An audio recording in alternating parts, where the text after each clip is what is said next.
Salt pork rendered down before the eggs hit the pan, cornmeal mush sliced cold and fried golden in the drippings. Your grandmother had breakfast on the table before most households today have found their phones. Nobody thought to preserve how she did it. Here are 60 old-school breakfasts no one seems to make anymore. Mapo Instant Maple Oatmeal set itself apart in the competitive oatmeal market with its unique maple flavor and the ease of instant preparation.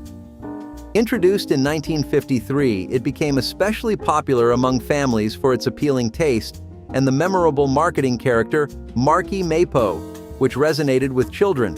The convenience of just adding hot water made Mapo a preferred choice for quick breakfasts, aligning well with the growing demand for efficient meal solutions. The distinctive maple flavor offered a sweet, comforting taste that stood out from more traditional oatmeal flavors, making Mapo a notable option in the breakfast category, favored for its taste and quick preparation. Something that went bar for bar with the French toast sticks were the Cinny Minis from Burger King, which were a delight you could not miss out on. Ever found yourself having a sudden sweet tooth or craving you cannot control for some cinnamon goodness? Cinny Minis were the cure for all your ailments, and they came cheaper than some ibuprofen or a Panadol. All the same, any headache you had after a bitter day would wash away with each delicious bite. Often, people would pair the French toast sticks with these too because they made such an elite dessert breakfast combo. Despite introducing it in the late 90s, its success was good enough for them to keep it in circulation until 2016, and the 2000s to 2010s were a volatile time for food in America. The market was constantly changing, and the Cinny Minis eventually lost their spark. Poached egg. Overstewed tomatoes was the kind of savory breakfast you would only find in old church cookbooks or handwritten recipe cards from a neighbor down the street. It was practical, filling, and ready in under 10 minutes, even if it sounded a little fancy. You would poach an egg, ladle some stewed tomatoes onto a plate, and serve it all with day-old biscuits or plain toast. The tomatoes were sweet and tangy, the egg added protein, and together they made breakfast that actually stuck with you through the morning. Families leaned on meals like this when money was tight and groceries were limited, especially during the Great Depression or lean years after the war. You did not need much: canned tomatoes, an egg, maybe some stale bread, and suddenly breakfast felt warm, filling, and just a little different than the usual toast. These meals disappeared as boxed cereals and frozen breakfasts took over, but back then it was one of the quiet ways people got through the morning with what little they had. So fried cornmeal mush with syrup was this really golden, crispy edge throwback to times where meals like this counted as a wonderful breakfast. It was made from what was essentially just a chilled polenta, or otherwise known as cornmeal mush. You would slice these into thick slabs, pan-fry them until the outside was a complete crackling crust, and then the inside would stay really soft, dense, and creamy. Topping these with a bit of drizzle, sorghum and maple would complete the experience, and you would be enjoying a beautiful contrast of textures, flavors, and the crunchiness of it all. Cornmeal is a deeply hearty dish. It's something that sticks with you, and the nutty flavors help with that. This was a dish that was so common amongst Midwestern farm families and Southern homes throughout the 1800s and 1940s, and that was partially because cornmeal was so abundant that people just made up different versions of similar dishes. You will find it in old cookbooks, certain off-road diners that really try to stick to the whole mid-90s vibe, and Southern homes, but it's largely something that just doesn't get much traction anymore. Even still, cornmeal mush was amazing and deserves to have its name in the Hall of Fame of easy, convenient breakfasts you can rely on. Butter and jam biscuit was the most straightforward of breakfast sandwiches, yet remained a favorite for generations of rural children and adults alike. A hot biscuit, split while still steaming, received a generous pat of butter that melted instantly into the crumb. Then came homemade jam, spooned from jars that lined pantry shelves, spreading easily over the butter-soaked surface. The combination was sweet, rich, and comforting, each bite releasing the flavor of whatever fruit had been preserved during summer months. Strawberry, blackberry, and peach were favorites, though any fruit could become jam when sugar and cooking time combined. This sandwich required no cooking beyond the biscuits themselves, making it perfect for mornings when the stove was needed for other purposes. Children often assembled their own, learning kitchen skills through this simple task. The butter and jam biscuit was democratic food that appeared on tables regardless of family wealth, beloved because it genuinely tasted wonderful. Poached eggs on buttered rice were the definition of doing more with less. Leftover rice from the night before? Perfect. Crack a fresh egg and poach it gently until the whites were barely set, the yolk still runny. Place it over a small mound of reheated rice that had been stirred with a bit of butter, salt, and sometimes chopped parsley if the garden allowed. What you had was a soft, savory dish that filled your belly without emptying your fridge. In the 1950s, rice was becoming more common in American kitchens, thanks in part to wartime rationing, which had introduced families to global staples they might not have tried otherwise. This dish borrowed from that new familiarity, combining simple ingredients into something almost elegant. The egg yolk would soak into the rice, turning each bite into something rich and satisfying. It was also a favorite for older folks, those with tender stomachs, or families watching every penny. You did not need toast when you had this. It was warmth in a bowl. The next on our list are some classic country fried steak and eggs with a breadcrumb twist that gives this staple meal a new personality with an exciting crunch. Think of it like eating a slightly crispier steak. Depending on how much breading you choose to use with the steak, the result is a steak that is not chewy or one that needs to be torn rigorously, but one that simply falls apart in your mouth very smoothly. When you pair that up with the delicious gravy that would work just as well with some mashed potatoes as a side, you get one of the 90s best hits. For good reason too, it is hard to make a dish that takes care of everything in one fell swoop. You have your nutrition ticked off, it gets you full. It is not too expensive to make, and the kids love it. One has to wonder what more you could ask from a dish. Something that was as essential to the hearty sandwich experience in the 80s as the meat itself, the cinnamon raisin biscuits that they first released back then are also something people have constantly expressed their desire to see again. Seriously, it was impossible to not order this with whatever you were having. It was only some cents, and it elevated the meal to something else entirely. Think about how your Subway just does not feel complete without a chocolate cookie to go with it, except it is that feeling by 10 times. Cinnamon raisin biscuits were delectable, refreshing, and a light enough breakfast to be fulfilling without making you lazy. Unfortunately, for some odd reason unknown to all of us, despite its very warm place in the hearts of the fans, they took it off the menu in 2002. Fried Pie Pocket was a portable breakfast that enclosed sweet filling inside crispy fried dough, perfect for eating on the move. Leftover pie filling or stewed fruit was spooned onto circles of biscuit dough, which were then folded and sealed before being fried in hot lard until golden brown. The exterior crackled when bitten, giving way to warm, sweet fruit that had intensified during cooking. Apple, peach, and berry fillings were most common, depending on what was preserved or in season. These pockets could be wrapped in cloth and carried to fields or schoolhouses, providing sweet energy wherever the day took you.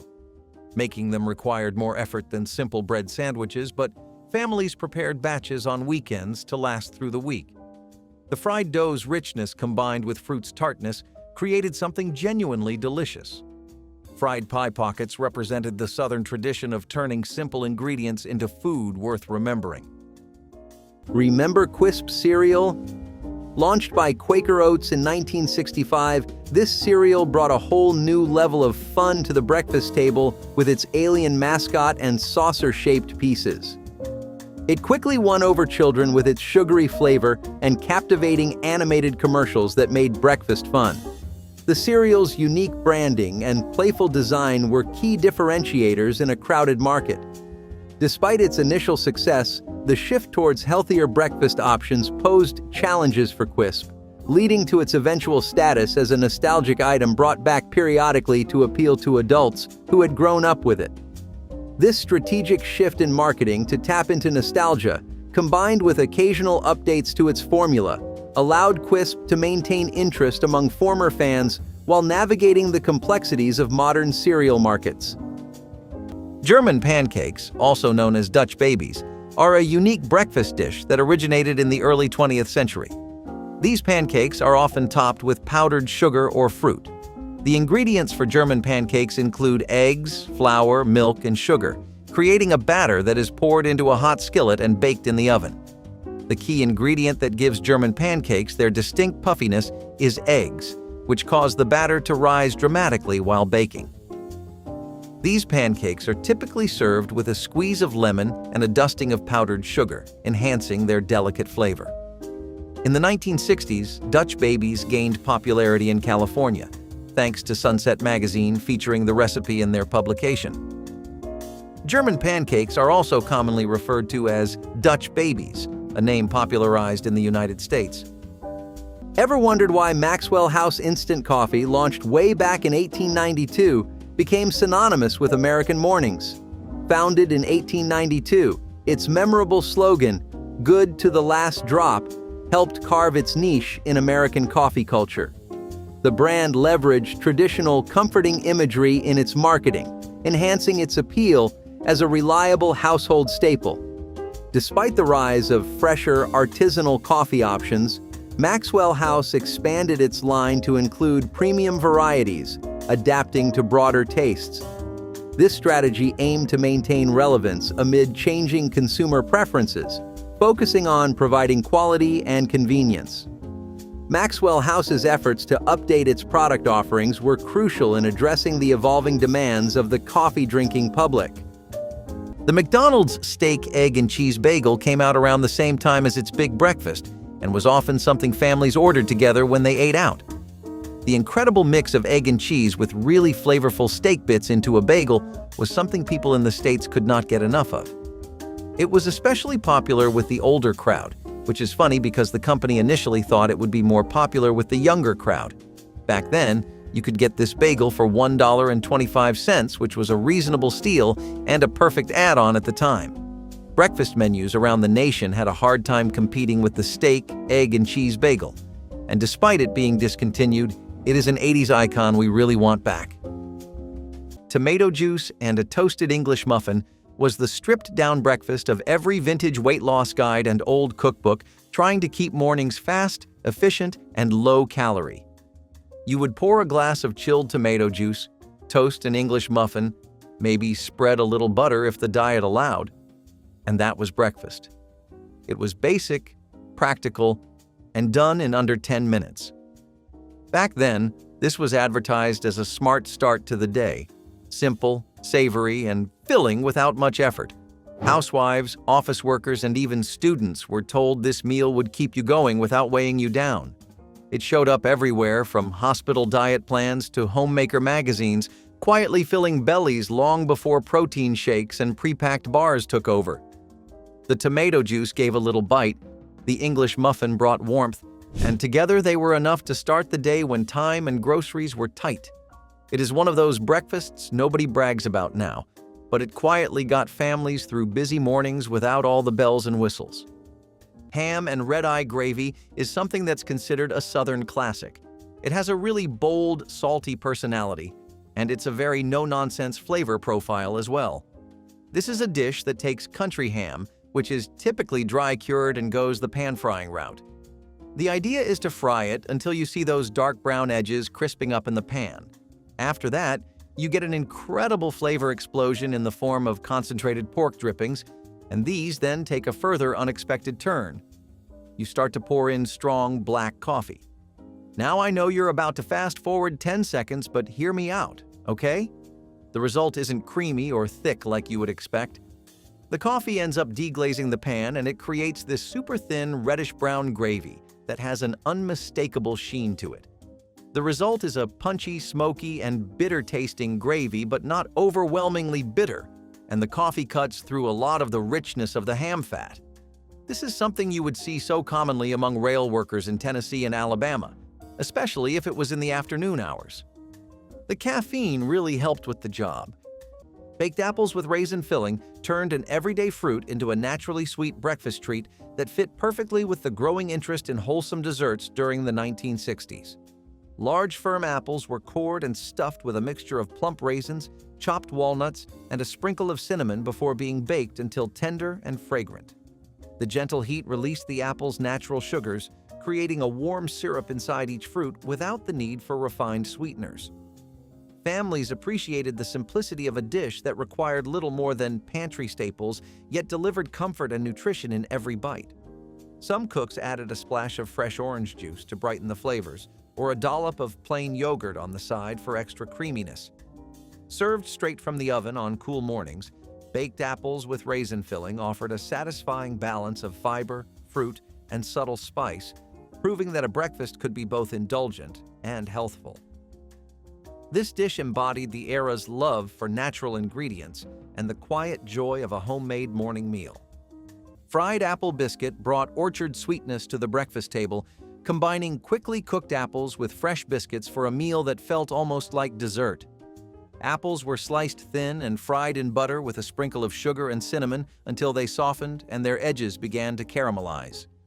The warm fruit was spooned onto split biscuits, the juices soaking into the bread while the apple slices provided tender sweetness. During apple season, this sandwich appeared regularly on farm tables, using fruit that might otherwise go to waste before it could be properly preserved. The preparation took barely 5 minutes, yet created something that children and adults alike looked forward to. Some families added a drizzle of cream or a pat of butter for extra richness. The combination of warm spiced fruit and tender biscuit represented the best of country cooking, where seasonal abundance met morning hunger. Pancake on a stick, a fun and convenient breakfast treat, was first created in the early 21st century. This dish combines the classic flavors of pancakes and sausage into an easy-to-eat form, typically enjoyed as a quick breakfast or snack. The dish consists of a sausage link coated in pancake batter and then fried until golden. Pancake on a stick became popular when it was introduced as a convenient food option by companies like Jimmy Dean. Unusual variations, such as using different types of sausage or adding cheese, have added to the appeal of this dish. In 2017, pancake on a stick was featured on the menu of select fast food chains, further popularizing this innovative breakfast option. The dish has since become a favorite at state fairs and festivals across the United States. Grapefruit broiled with brown sugar was the 1950s version of classy.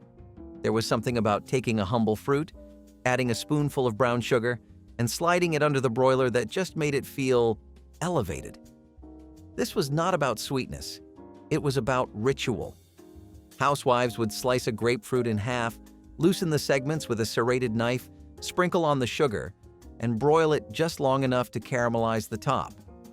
The result was part breakfast, part showpiece.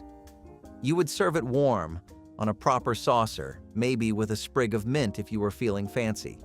It showed up at brunches, bridal showers, or special breakfasts when the in-laws were in town. For kids, it was a little sour, a little sweet, and a lot of spectacle.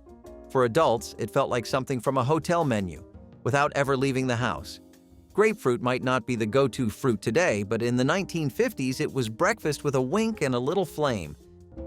Breakfast burritos are something that we still have regularly in today's modern world, and the trend has continued steadily, despite being introduced all the way back in the 1970s in New Mexico. You go south enough, you will only see bacon and eggs, whereas the opposite end has its fair share of tortilla-based goodness. New Mexico was a state where American, Mexican, and Latin cultures met and melted together in one pot, and we got things like the breakfast burrito out of it. Bacon, eggs, and vegetables in a tortilla with salsa poured over or served on the side as a dip was one of the best parts about being alive in the 70s, back when they didn't hold back on the spice. There's absolutely nothing unusual about wanting to start your week off with a morning melt panini, especially when it is one as good as Wendy's famous sandwich was. Almost similar in size to a burger from KFC or McDonald's at the time and served with tuna, the Morning Melt panini was a great deal at $1.25, especially if you had one of their coupons. Fast food joints like all of these would play around with promotions and deals all the time to keep spikes in sales steady and coming. Naturally, they worked and kept working, otherwise they would have no reason to keep them coming. Who could blame people, though? Getting your favorite food and saving an extra buck is about as good as it gets in your adulthood. Besides, paninis were a favorite of many people in America already, especially in the Italian-American community. Many homes would love whipping up a good panini during a Saturday evening, but starting your day off with a cheesy melt-based one redefined the experience. Thankfully, in a really memorable and iconic way, and we would love to see this come back. Cornbread crumble sandwich was a resourceful breakfast that gave yesterday's cornbread new life with nothing more than buttermilk in a bowl. Leftover cornbread was crumbled into chunks, then covered with cold buttermilk until the bread softened but didn't completely dissolve. Some families added a spoon of sugar, others preferred it savory with a pinch of salt. The mixture was eaten with a spoon but carried the same satisfaction as any handheld sandwich. This wasn't elegant food, but rather survival cuisine that wasted nothing and provided genuine nourishment. The tangy buttermilk combined with the sweet cornmeal created a flavor profile that was distinctly Southern and deeply comforting. Farm families ate this during summer months when cold food appealed more than hot biscuits. Children grew up with this as a familiar breakfast option, never questioning its unusual form. The sandwich represented practical wisdom, showing how creativity could transform leftovers into something worth eating. Ever wonder why corned beef hash became such a breakfast staple, especially during the bustling post-war era? It combined diced corned beef, potatoes, and spices, all canned for convenience. Typically served with eggs or toast, this meal option was a quick, hearty solution for families on the go. Promoted by brands like Hormel and Libby's, its marketing highlighted the ease of preparation and robust flavor, appealing to those with limited time for cooking. These advertising efforts often portrayed corned beef hash as the hero of the busy morning, saving time without sacrificing taste. The product maximized American values of efficiency and practicality, fitting perfectly into the fast-paced lifestyle of its consumers. It continued to be recognized for its convenience and satisfying taste. The bologna and egg breakfast sandwich is a straightforward and satisfying dish that has been enjoyed since the mid-20th century. This dish combines fried bologna, a cooked egg, and cheese on a soft roll or bread. Fried bologna sandwiches have been a staple in working-class American households since the early 20th century, providing a hearty and affordable meal option. The bologna is typically prepared by frying it until it develops a crispy edge, while the egg is cooked to preference, often sunny side up or over easy. The sandwich is usually served on a soft roll or white bread, complementing the savory fillings. In 2019, a food truck in Nashville, Tennessee, gained attention for serving gourmet versions of the classic bologna and egg sandwich, elevating it to a trendy brunch item. TV brand frozen breakfasts offered a comprehensive, ready-to-eat meal solution that included sausages, eggs, pancakes, and hash browns, simplifying the morning routine for many American families. Introduced in the 1970s, these breakfasts catered to the need for convenience and variety, allowing families to enjoy a hearty meal without extensive preparation. The marketing of these products highlighted their quick and easy preparation, appealing particularly to those with hectic morning schedules. The assortment within each package made these breakfasts highly appealing, as they catered to various preferences within a family, all from a single, easy-to-prepare kit. This product line was well received for providing a diverse and satisfying breakfast experience that could be enjoyed by everyone at the table. Speaking of dreamy sandwiches that set the mood just right, it would be downright criminal to record this and not talk about Jack in the Box's prime rib steak and egg sandwich. A warm flour tortilla wrap with hash browns, prime rib, cheese, onions, and a lot more, making it one of the most premium savory thrills you could get on an affordable budget. People ate these up like goblins, sparing no thought for the punch to their gut health-wise or how heavy one of these really was. Listen, this really shouldn't be too surprising if you know anything about prime rib steak and America's long-standing love for each other. It has always been one of the most popular ways to get your protein, and the idea of prime rib steak sandwiches and other bread-based dishes is not new. What was new was the innovative flavors Jack in the Box managed to hit and maintain with its sauces, and we gotta say, adding in the hash browns definitely helped too. Something we would spend a quarter of our paycheck on if it came out today for sure. Canned peach halves with cottage cheese was the quiet, no-cook breakfast that kept dieters, seniors, and busy families fed when time and groceries were both running low. You would grab a can of peach halves, spoon some cottage cheese in the center, and breakfast was done in under 10 minutes. Sweet, creamy, and filling enough to count, it showed up in weight loss guides, homemaker magazines, and community cookbooks promising simple, affordable meals. Parents loved it because it was fast and required no stove, and older folks leaned on it when cooking felt like too much work. It might sound odd now, but back then, canned fruit and cottage cheese were pantry staples that stretched far and kept mornings moving. Some versions added a drizzle of honey or chopped nuts, but most kept it plain, quick, and practical. It is one of those breakfasts that slipped away as frozen meals and grab-and-go options took over, but back then, it was quietly keeping families fed with nothing but a can opener and a spoon. Now, parsnip hash is a sweet, savory dish that boggle your mind. Because what really does parsnip hash entail? It's a sweet and savory skillet dish that smells a lot like summer and tastes like something that just came out of a wood-fired stove. Parsnips were diced, fried, and they turned golden at the edges. The idea was to caramelize them until they were just about to be overcooked, because there's this really specific sweet spot between overcooked and just typically caramelized where the flavor gets super concentrated. The end result was a nutty, peppery, and sweet dish that was honestly to die for. If you're looking for something healthy to add to your diet, this is also a wonderful option. And historically speaking, it's always been something people ate throughout the winter to keep their health strong, their immune system locked in, and their bellies full. Some people definitely prefer things completely vegetarian, and this is a pretty amazing way to go about it. If you're looking for some inspiration for your meal plan, then there's no better or healthier dish to start out with than turnip hash. Also, if you do end up trying this, you absolutely have to share the experience in the comments. I'm low-key dying to know what turnip hash is like.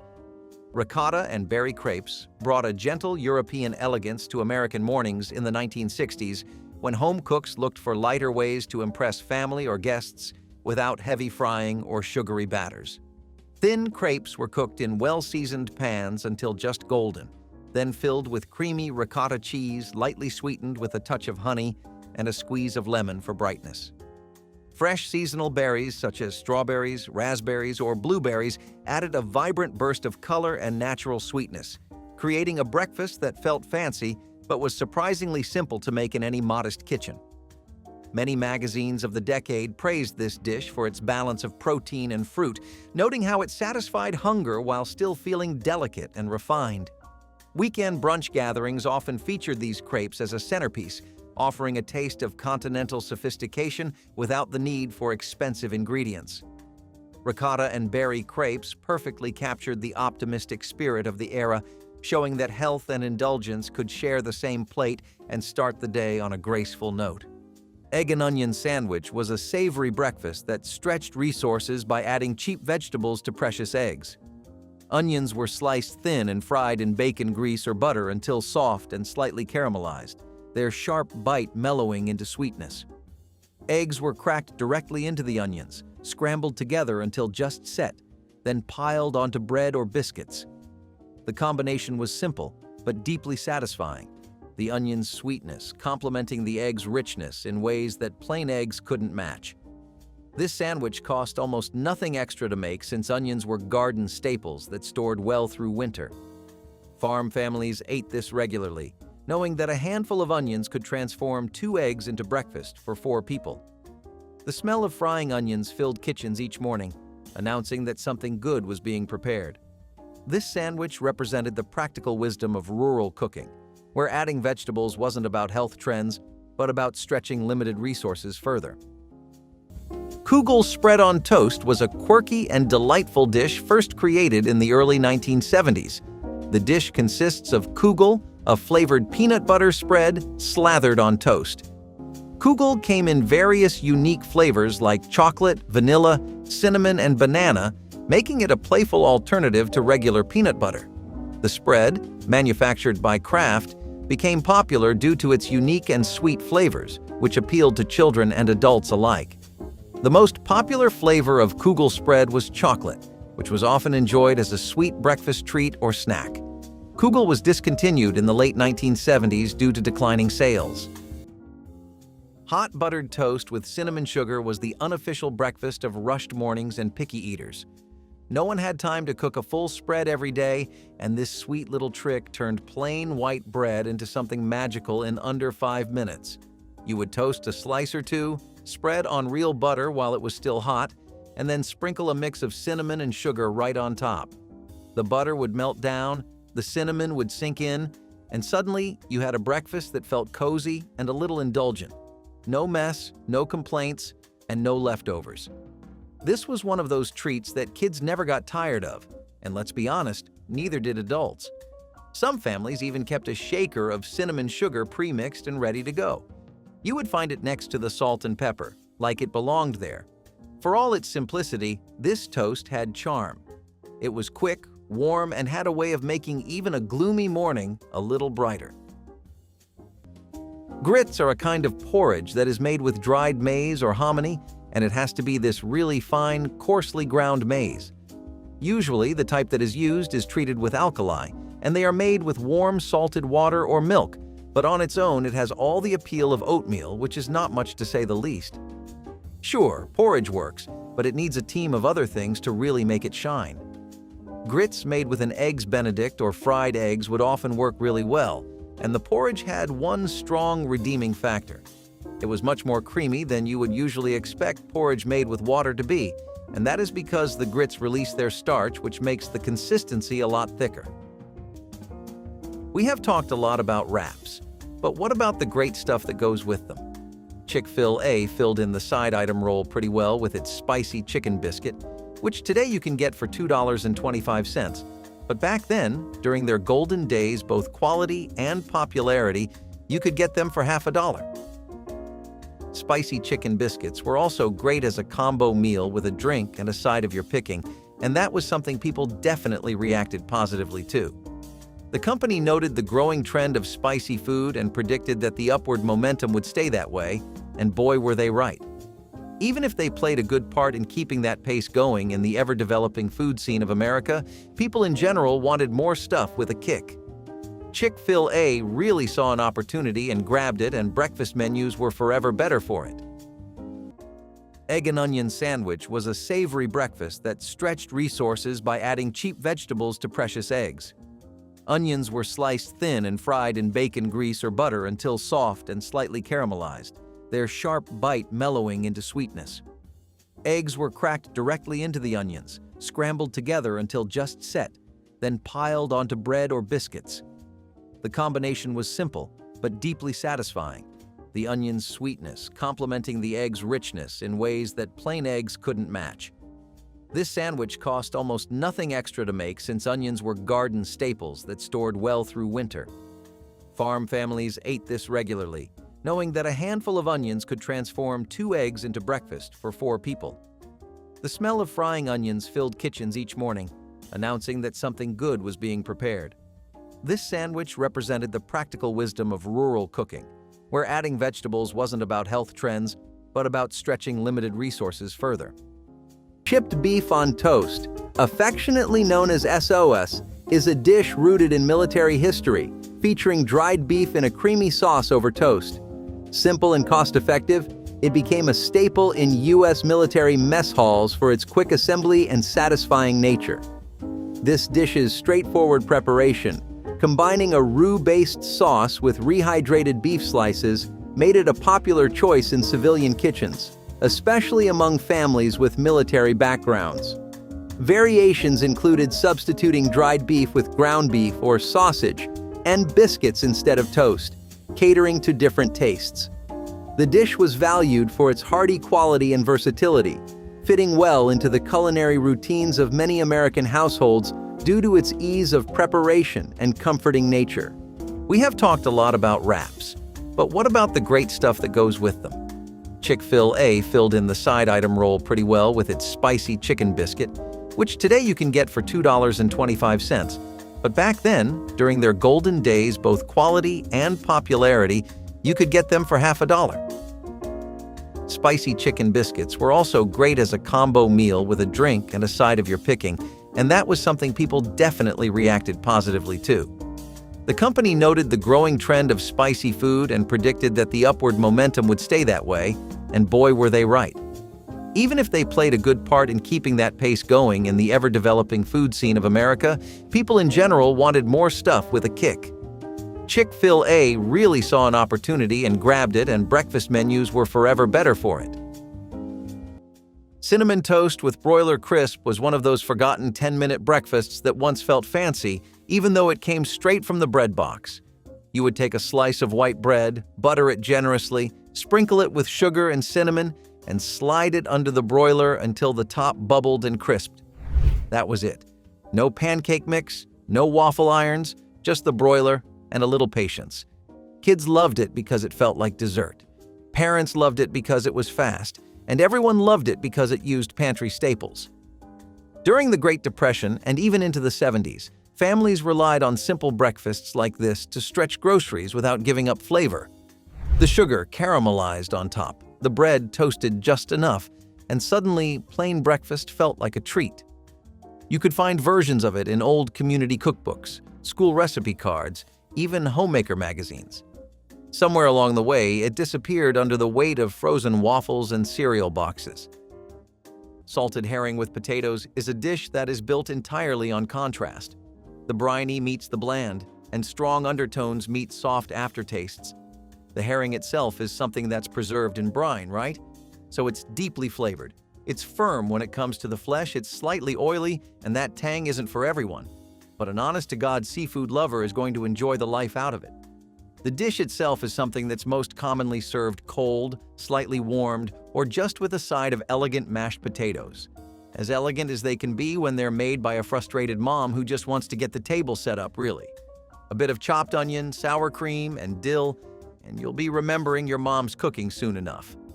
You know, salted herring with potatoes has always been something that's deeply considered a working-class regular, especially in the American Midwest and Northeast. It was so common to see this in coastal communities where fresh fish were always abundant. Preservation was something even kids could tell you about. Salted herring let families eat protein year-round, and potatoes were cheap and easy to grow, and they could be made into 1,000 different things. Avocado toast on rye was ahead of its time, a California trend that hinted at the future of healthy breakfasts long before it became fashionable nationwide. During the 1960s, avocados gained popularity in coastal markets, celebrated for their creamy texture and heart-healthy oils at a time when Americans we are beginning to think seriously about nutrition. Ripe avocados were lightly mashed with a squeeze of lemon juice and a pinch of sea salt, then spread generously over hearty rye bread toasted until crisp, creating a satisfying blend of crunch and smooth richness. Some adventurous cooks sprinkled fresh herbs or a drizzle of olive oil, while others topped it with sliced radishes for a subtle peppery kick. The combination delivered fiber, vitamins, and lasting energy, making it an instant favorite among health-conscious families and young professionals. This simple yet elegant toast represented a forward-looking approach to breakfast, demonstrating that a few wholesome ingredients could create a memorable meal with both style and substance in a changing culinary landscape. Peanut butter and honey biscuit was a protein-packed breakfast that appeared on Southern tables once peanut butter became widely available in the early 20th century.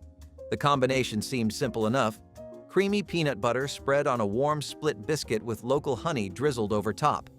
But the flavors worked together in ways that transcended their humble origins.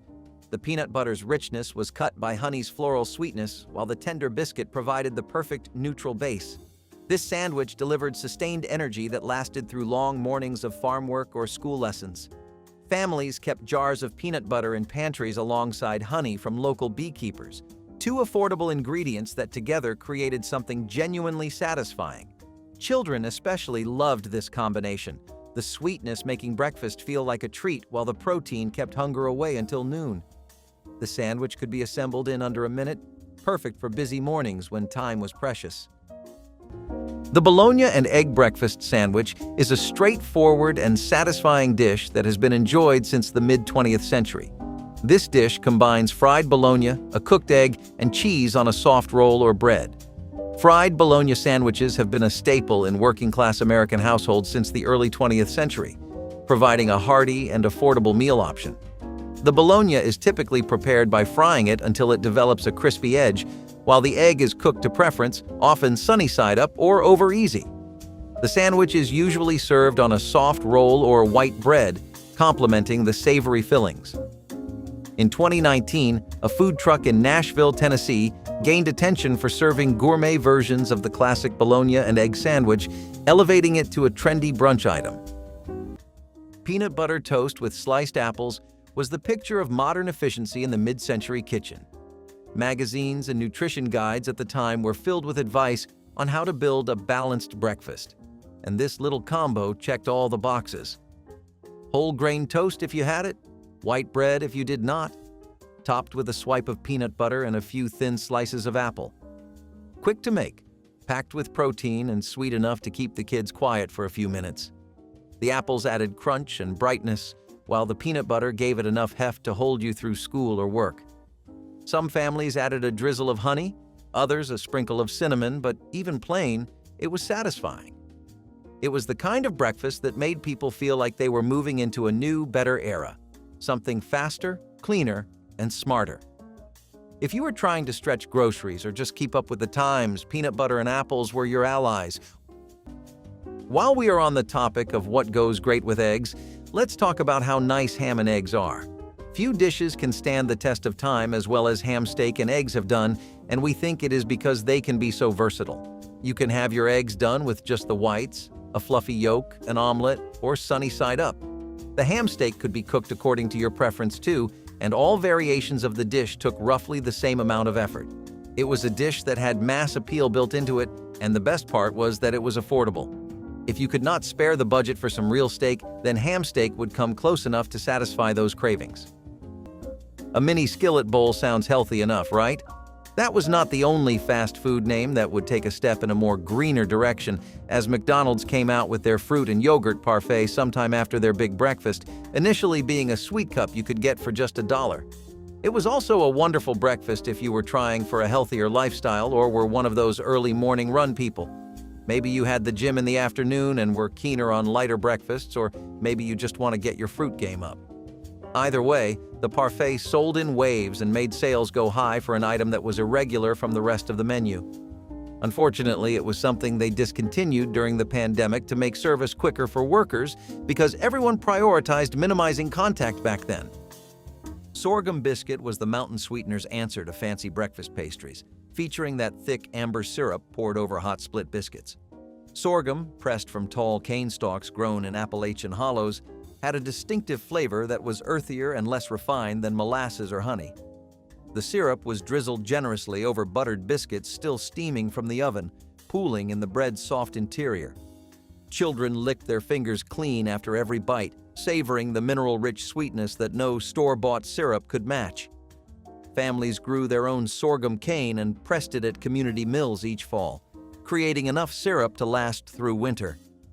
The flavor carried hints of smoke and grass, a taste that connected people directly to the land they worked. This sandwich required nothing fancy, just fresh biscuits and homemade syrup. Yet it delivered satisfaction that modern breakfast treats cannot replicate. Sorghum biscuits represented self-sufficiency and the pride of producing your own sweetness. Fruit cocktail in heavy syrup was a beloved component of breakfast and dessert menus, particularly during the 1970s. This mix of diced peaches, pears, grapes, pineapple, and cherries, all preserved in thick syrup, was a convenient and tasty addition to many meals. Del Monte and Libby's were leading brands, heavily marketing the product's ease of use and the sweet indulgence it offered. The syrup's rich flavor enhanced the appeal, making the fruit cocktail a quick solution for a sweet serving. In a time when convenience often trumped other considerations, this product stood out for its ability to deliver a variety of fruits in one easy package. Despite shifts in consumer preferences, it remained a practical and appealing choice for those looking for quick fruit options. Rice Krispies Treats for Breakfast is a playful and inventive dish that originated in the mid-20th century. In 1940, Kellogg's introduced Rice Krispies cereal, and soon after, recipes for Rice Krispies treats began appearing on the cereal box, contributing to their widespread popularity. This fun treat consists of Rice Krispies cereal mixed with melted marshmallows and butter, shaped into bars. Rice Krispies give it a light and crispy texture, while toppings like chocolate chips, peanut butter, or colorful sprinkles make it festive. The treats gained popularity when families began enjoying them as a playful snack, beloved by both children and adults. Their airy texture and gooey sweetness set them apart from other cereal-based treats. Rice Krispies treats showcase the potential for creative and indulgent snacks, reflecting the joy of childhood and the endless possibilities of breakfast. Spam rose to prominence during World War II, appreciated for its convenience and shelf life, and it continued to be a staple in American households thereafter. It was marketed as a versatile ingredient suitable for a variety of dishes, appealing to families looking for quick, budget-friendly meal options. Hormel Foods, the maker of Spam, responded to changing culinary preferences by introducing new flavors and varieties, aiming to reinvigorate the brand's appeal amid shifting consumer tastes that favored fresher, less processed food options. These efforts included targeted marketing campaigns that emphasized Spam's versatility in modern home cooking, showcasing its ability to adapt to current trends while maintaining its core identity as a convenient and reliable food product. Something that was as essential to the hearty sandwich experience in the 80s as the meat itself, the cinnamon raisin biscuits that they first released back then are also something people have constantly expressed their desire to see again. Seriously, it was impossible to not order this with whatever you were having. It was only some cents, and it elevated the meal to something else entirely. Think about how your Subway just does not feel complete without a chocolate cookie to go with it, except it is that feeling by 10 times. Cinnamon raisin biscuits were delectable, refreshing, and a light enough breakfast to be fulfilling without making you lazy. Unfortunately, for some odd reason unknown to all of us, despite its very warm place in the hearts of the fans, they took it off the menu in 2002. Egg in a hole was the breakfast trick every old cookbook seemed to know.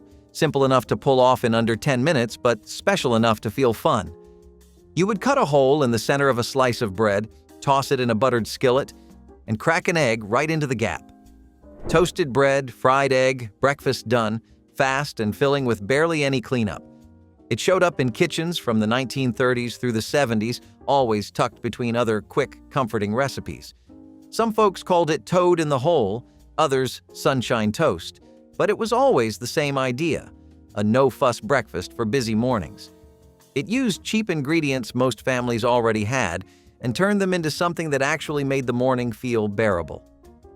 Kids loved it for the novelty, parents loved it for the speed, and nobody complained when breakfast showed up looking fun for once. It is one of those meals that quietly kept mornings moving, long before breakfast sandwiches and drive-through lines took over. Stewed tomatoes on bread were something created out of thrift necessity, but they ended up being such a massive comfort food for the people that they stuck around. Tomatoes are often canned, right? That didn't used to be a thing until like the 60s, and that's why people really wanted to try out this new variant of tomatoes. They were slow-cooked, fresh with onion, butter, and bacon fat. Some people would go the extra mile, add a bit of sugar and salt, sometimes a hint of spice and vinegar, or take on a really rich and slightly sweet flavor. As these would tend to simmer, they would soften into this thick, chunky sauce that was kind of juicy but not really watery, and it had a really nice acidity to it. It helped that whatever flavors were there would cling really hard to the tomatoes. The simmering process would help them soften into this thick, chunky sauce too, and it went wild with white bread or cornbread. The bread was perfect for absorbing all of that up like a sponge, and that's what made this such a staple throughout the Depression and throughout a lot of the southern areas. Tomatoes are something that nobody ever really runs out of, and stewing them on bread is something that's a forgotten classic for getting through a hungry day. Egg white soufflé cups captured the fascination with airy, low-fat creations that defined many health trends of the 1960s. Beaten egg whites were carefully folded with a small amount of cottage cheese or finely grated vegetables, then spooned into individual ramekins and baked until puffed and golden on top while remaining cloud-soft inside. This technique required patience and a steady hand, but rewarded cooks with a striking presentation that felt both luxurious and virtuous.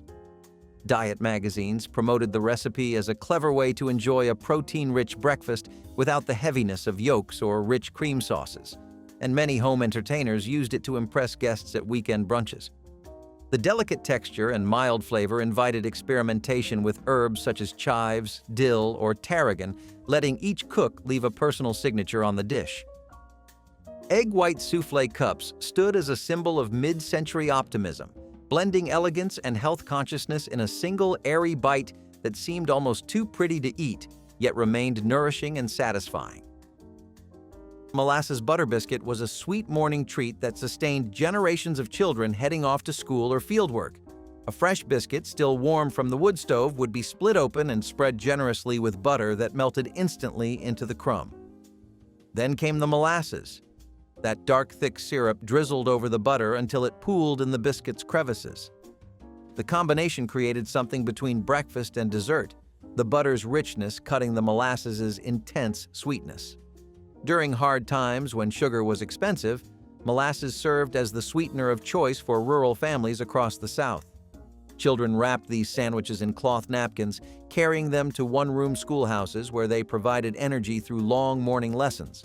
The taste was bold and distinctive, nothing like the mild sweetness of modern pastries. This sandwich represented care and creativity, proving that even the simplest ingredients could make mornings feel special.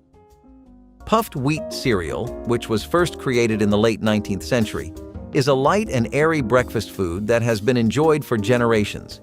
The cereal, made from whole wheat grains, is typically enjoyed with milk or as a topping for yogurt. The process of making puffed wheat cereal involves exposing the grains to high pressure and heat, which causes them to expand and become light and crispy. Puffed wheat cereal was popularized by the Quaker Oats Company, which marketed the cereal as a healthy and nutritious breakfast option. Quaker puffed wheat was introduced in 1909 by the Quaker Oats Company, following the success of their puffed rice cereal. The cereal's unique light texture sets it apart from other breakfast cereals. In 1952, puffed wheat was one of the cereals featured in the first televised commercial for Quaker Oats, showcasing its versatility and appeal. In a time before smoothie bowls and chia seeds, this was about as experimental as breakfast got. Shredded wheat with warm cream and sugar was comfort in a bowl, no matter how old you were. This was not the dry, tasteless cereal you might imagine. It was big, hearty biscuits of wheat that got softened with a pour of warm milk or cream, then sweetened with a spoonful of sugar or honey. It was slow food, the kind of breakfast you ate sitting down with steam rising from the bowl and maybe the morning paper nearby. Parents trusted it because it was filling, nutritious, and simple. No colors, no cartoon mascots, just real food. For kids, it became a ritual, something tied to winter mornings and wool socks and the smell of toast in the air. The soft texture made it feel like porridge, but with a little more body. It stuck with you in the best way. And if you were lucky, there might be a second helping waiting at the bottom of the pot. Fried potatoes and onions were a 1920s classic, especially during the recession, which made it very difficult to get most basic ingredients. You could forget about buttermilk pancakes or nice cuts of steak. People were lucky enough to scrounge up enough potatoes for the week. However, the same mashed potatoes 5 times a week can get pretty dull, so people had to find all kinds of ways to spice things up that involved more than just a tad more black pepper. What they found out was that cutting potatoes into cubes and frying them with onions along with some bread made for a phenomenal combo, and if they had the oil to spare, it created a better texture for the dish. This was affordable enough that people could have it without worrying and tasty enough that it would ease your tensions for a while. Speaking of eggs, the Burger King enormous omelet sandwich came out around 2005 and rocked breakfast menus just as much as a good McDonald's bagel. A behemoth in both size and calories, this drew so much attention on social media and fans went in droves excited to try out the new mouth-watering monstrosity. For about $3.29, you could have yourself a full-course breakfast meal, and if you do not trust us, then no worries. The numbers speak for themselves, and Burger King saw a 20% hike in breakfast sales that left the bigwigs speechless. We guess you can never really go wrong with eggs and bread, which may just be the food equivalent of man's best friend. Sardine and cracker sandwich was a portable breakfast that required no cooking and could be assembled anywhere there was a flat surface. Canned sardines packed in oil or mustard were laid on saltine crackers and eaten in quick bites that provided protein and fat for the morning ahead. The combination might seem strange for breakfast, but for fishing communities and coastal families, sardines were as natural a morning food as eggs. The fish provided omega fatty acids and sustained energy, while the crackers added crunch and carbohydrates. This sandwich could be packed in lunch pails and eaten cold hours later without losing appeal. Families kept canned sardines in pantries as insurance against mornings when nothing else was available or when there was no time for cooking. The saltiness satisfied cravings while the protein kept hunger away until noon. Children grew to appreciate this breakfast through repeated exposure. Introduced in 1963, Sunny Delight positioned itself as a healthier alternative to sodas by offering a vitamin-enriched, citrus-flavored beverage that quickly captured the market's attention. Its bright color and sweet taste made it a hit among children, while its marketing campaigns emphasized a fun and active lifestyle, integrating Sunny D into scenes of youthful energy and outdoor activities. Despite its success, the brand encountered criticism for its high sugar content and low percentage of real juice, prompting several reformulations to increase authenticity and align with healthier consumer preferences. These changes allowed Sunny D to update its image and product offerings to better meet the expectations of modern consumers looking for healthier drink options. The Fluffernutter sandwich, created in the early 20th century, is a classic American dish often enjoyed as a sweet treat or snack. This nostalgic sandwich is made by spreading peanut butter and marshmallow fluff on white bread. The dish typically uses soft white bread, which complements the creamy textures of the fillings. The brand of marshmallow spread traditionally used is Marshmallow Fluff, invented in 1917 by Archibald Query in Somerville, Massachusetts. It was originally sold door-to-door before gaining widespread popularity. The sandwich became a popular childhood treat in the mid-20th century because of its sweet and satisfying taste. The term Fluffernutter was coined by an advertising agency in the 1960s, solidifying the sandwich's identity. Blast off with Tang. Launched by General Foods in 1959, this vibrant drink rocketed into popularity by becoming the beverage of choice for astronauts during the 1960s space race. This stellar connection provided Tang with an unbeatable marketing boost, aligning it with innovation and adventure. With a lineup of flavors like orange, grape, and tropical punch, orange soared as the fan favorite, beloved for its vivid color and zesty taste.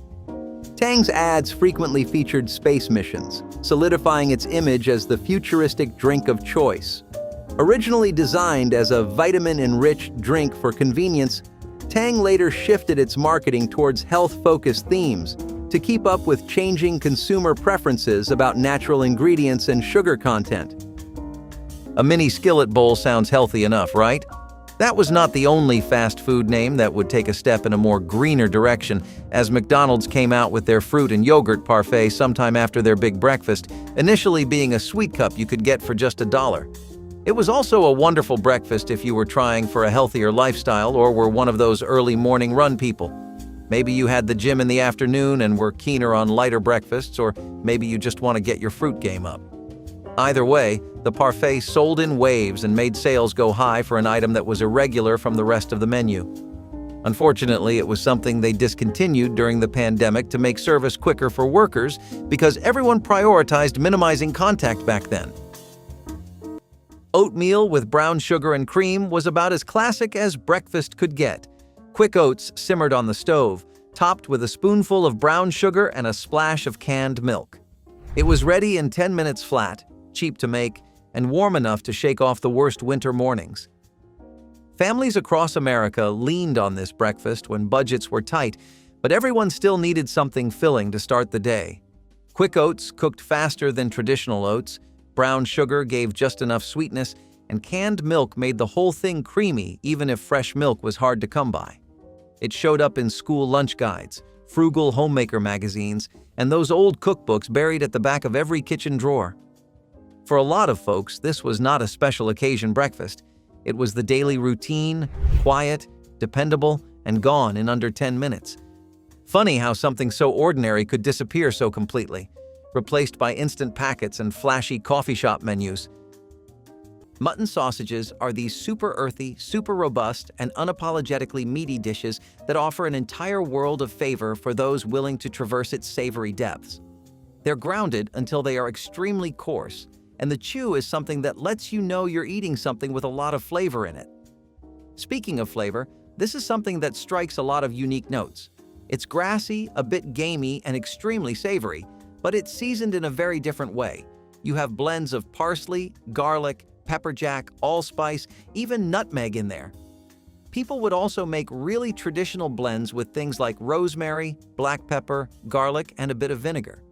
When you would cook these, the fat would slowly render out, and this would baste the meat internally, making it an incredible flavor festival for meat lovers, making comfort and warmth. Apricot almond granola bars signaled the arrival of homemade granola into American kitchens during the 1960s, when health food culture began to flourish.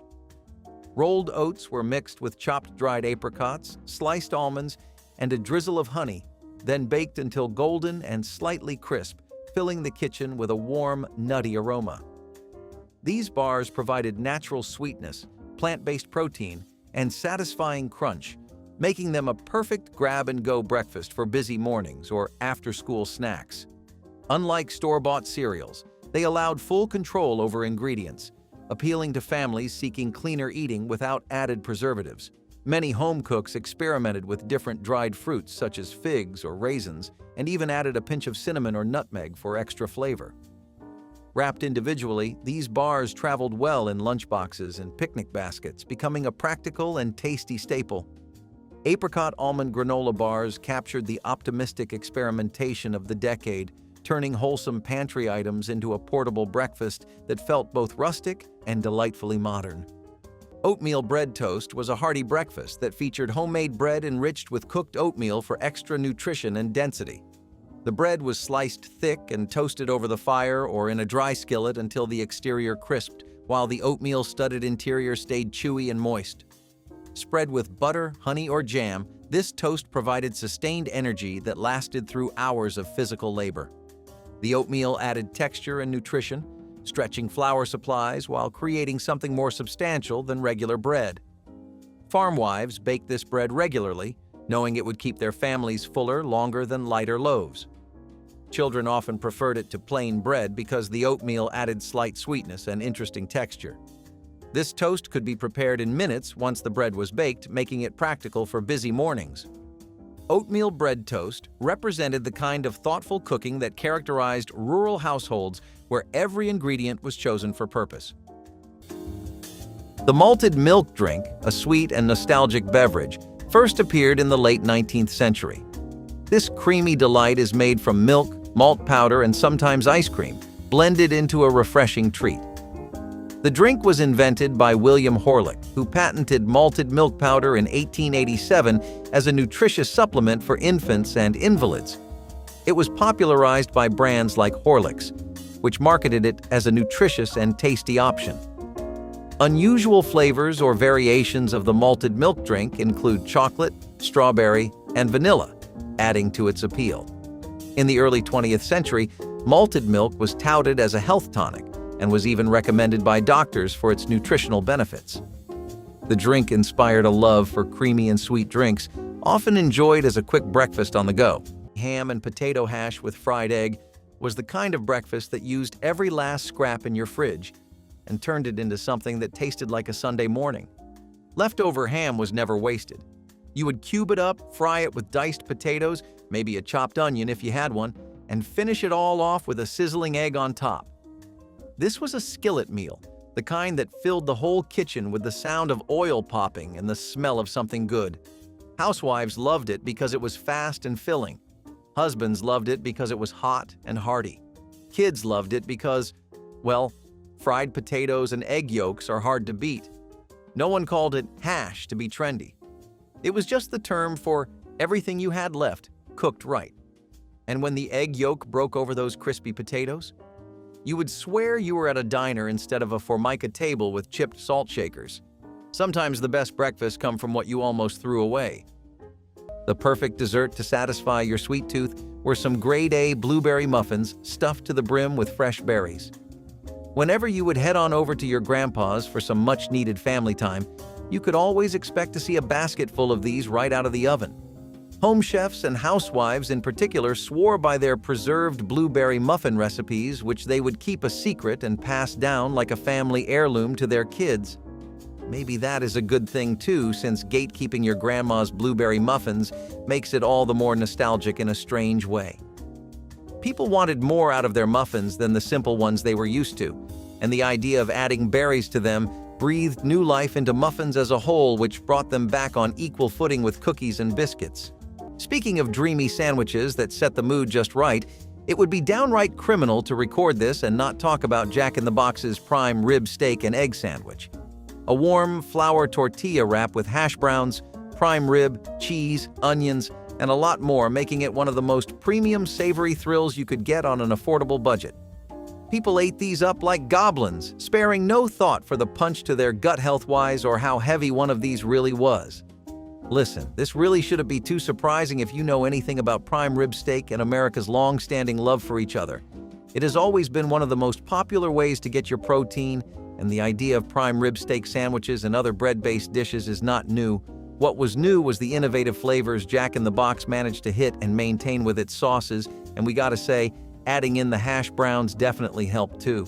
Something we would spend a quarter of our paycheck on if it came out today for sure. Fried mush sandwich turned yesterday's cornmeal porridge into this morning's crispy breakfast in the time it took to heat a skillet.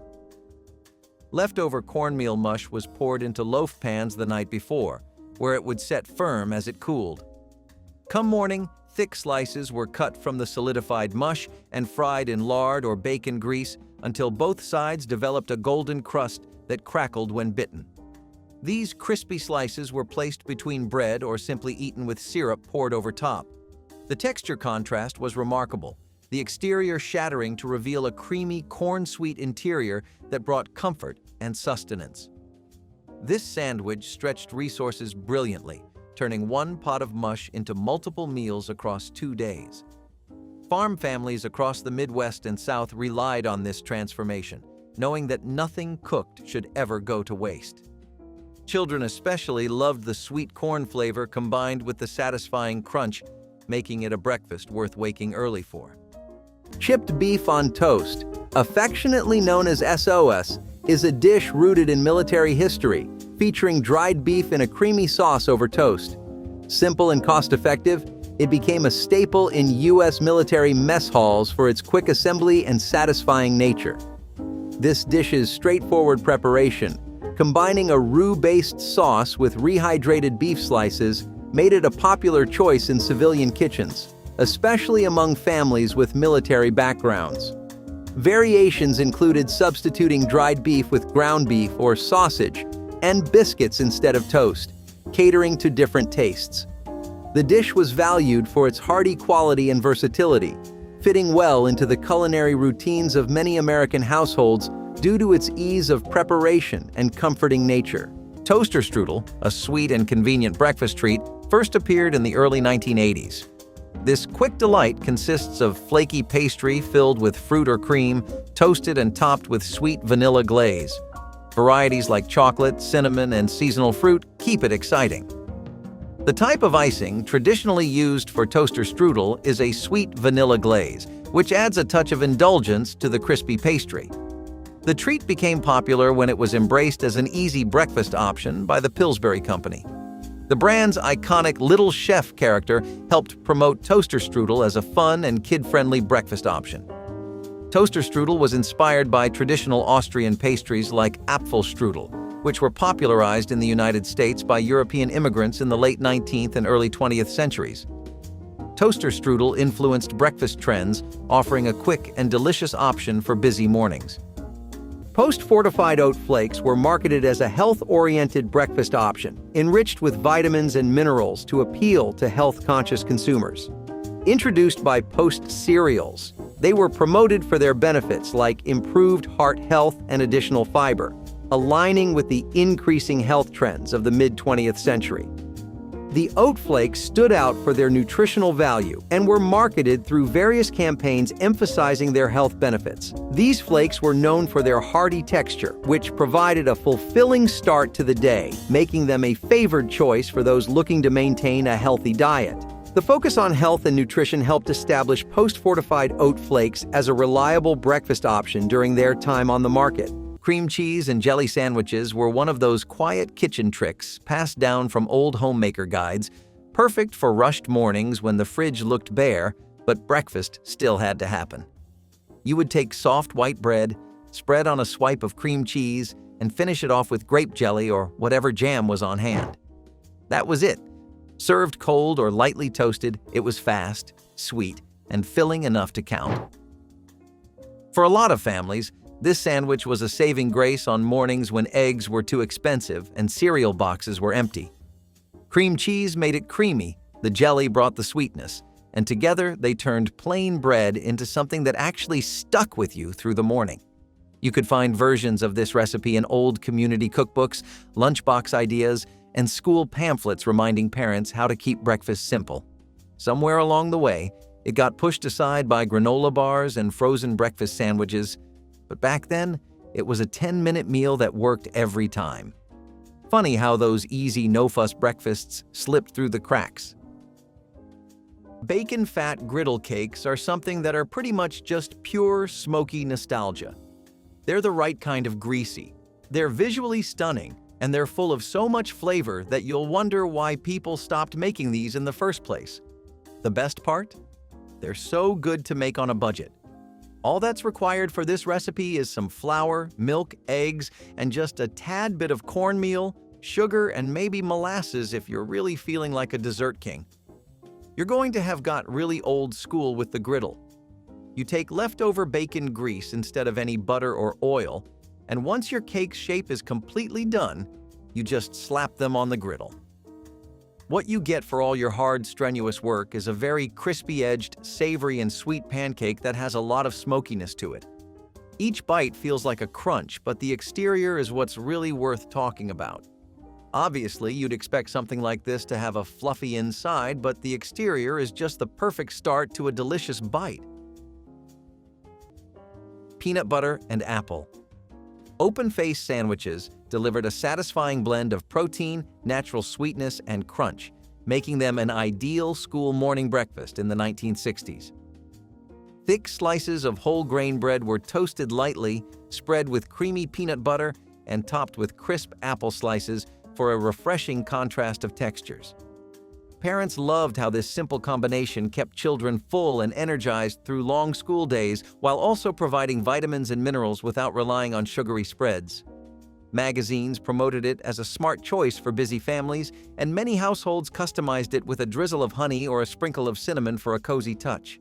The sandwich could be assembled in minutes, yet looked appealing enough to serve at casual brunches with friends, reflecting the era's appreciation for healthy convenience. Peanut butter and apple. Open-faced sandwiches captured the straightforward creativity of 1960s breakfasts, proving that a few wholesome ingredients could come together to create a meal that felt both comforting and forward-thinking every single morning. Cornbread crumble sandwich was a resourceful breakfast that gave yesterday's cornbread new life with nothing more than buttermilk in a bowl. Leftover cornbread was crumbled into chunks, then covered with cold buttermilk until the bread softened but didn't completely dissolve. Some families added a spoon of sugar, others preferred it savory with a pinch of salt. The mixture was eaten with a spoon but carried the same satisfaction as any handheld sandwich. This wasn't elegant food, but rather survival cuisine that wasted nothing and provided genuine nourishment. The tangy buttermilk combined with the sweet cornmeal created a flavor profile that was distinctly Southern and deeply comforting. Farm families ate this during summer months when cold food appealed more than hot biscuits. Children grew up with this as a familiar breakfast option, never questioning its unusual form. The sandwich represented practical wisdom, showing how creativity could transform leftovers into something worth eating. The fluffernutter sandwich, created in the early 20th century, is a classic American dish often enjoyed as a sweet treat or snack. This nostalgic sandwich is made by spreading peanut butter and marshmallow fluff on white bread. The dish typically uses soft white bread, which complements the creamy textures of the fillings. The brand of marshmallow spread traditionally used is marshmallow fluff, invented in 1917 by Archibald Query in Somerville, Massachusetts. It was originally sold door-to-door before gaining widespread popularity. The sandwich became a popular childhood treat in the mid-20th century because of its sweet and satisfying taste. The term fluffernutter was coined by an advertising agency in the 1960s, solidifying the sandwich's identity. Banana fritters dusted with powdered sugar were a breakfast treat that made even an ordinary Tuesday morning feel like a celebration. Bananas were one of the few fruits you could count on to be affordable, especially as trade routes opened back up after the war. Housewives figured out quickly that a ripe banana could stretch a batter and give it flavor, texture, and sweetness all at once. The fritters themselves were little rounds or drops of banana-laced dough, fried in a shallow pan and dusted while still hot with a shake of powdered sugar. Crispy outside, soft and warm inside, like breakfast donuts without the weight. They were golden brown, slightly caramelized, and just messy enough to make kids grin from ear to ear. Some people added a pinch of nutmeg or a splash of vanilla, but the basic version did just fine. You could make a whole plate in under 20 minutes with pantry staples and 2 overripe bananas. Banana fritters were the kind of thing that turned leftovers into joy. That made them a classic. The name toad in the hole might make you raise a few eyebrows because you obviously did not sign up for eating any kind of amphibians or toads in your dish, but do not worry. The name is a bit misleading. What it actually refers to is an egg and toast cutout usually served with bacon or sausages, and the cutout is a hole in the center of the bread. While this might make you think of eggs in a basket or a bird's nest instead, it is not quite the same as either of the two. The name was pretty popular in North America, but people used to refer to this by many names like one-eyed pirate as well. You would typically pan-ear a sausage and link it in a piece of white bread for breakfast, but if you could not even get that done, then a toad in a hole was your savior. McDonald's best and most iconic starter was probably their Big Breakfast, which literally everybody can remember having.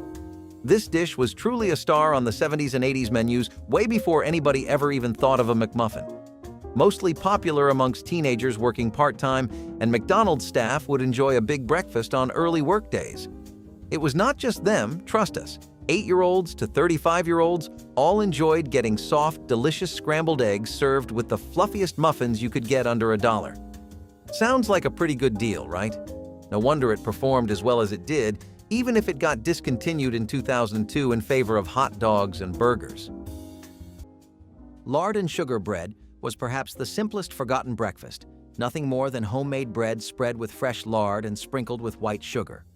The lard provided richness and fat that stuck to ribs during long mornings of work. The sugar added sweetness that made the combination feel almost indulgent. Children especially loved this sandwich, the sugar crystals crunching slightly against the smooth lard and soft bread. Making it took barely a minute, perfect for busy mornings when the wood stove was needed for other cooking. During the Depression and war years, this sandwich fed countless families when other breakfast options weren't available or affordable. The taste seems strange to modern palates accustomed to butter, but for generations raised on lard, this sandwich represented comfort and normalcy. It was food that didn't pretend to be fancy, yet delivered exactly what a body needed to start the day. Heard about space food sticks? Launched in the early 70s, these snacks promised a taste of astronaut life right on your snack plate. Introduced in the early 1970s, they were marketed as a nutritious option that provided sustained energy with flavors like peanut butter and chocolate. The novelty of their space-age concept, combined with practical packaging that made them easy to consume on the go, initially drew considerable attention. The connection to NASA and the allure of consuming astronaut food added to their appeal, particularly among children and young adults intrigued by space travel. The innovative approach of space food sticks to combining nutrition with the excitement of space exploration helped them capture a unique niche in the snack market. Deviled eggs for breakfast is a surprising yet delightful dish that has roots in the early 20th century. It's a brunch favorite, featuring hard-boiled eggs filled with a creamy mixture of egg yolks, mayonnaise, mustard, and spices.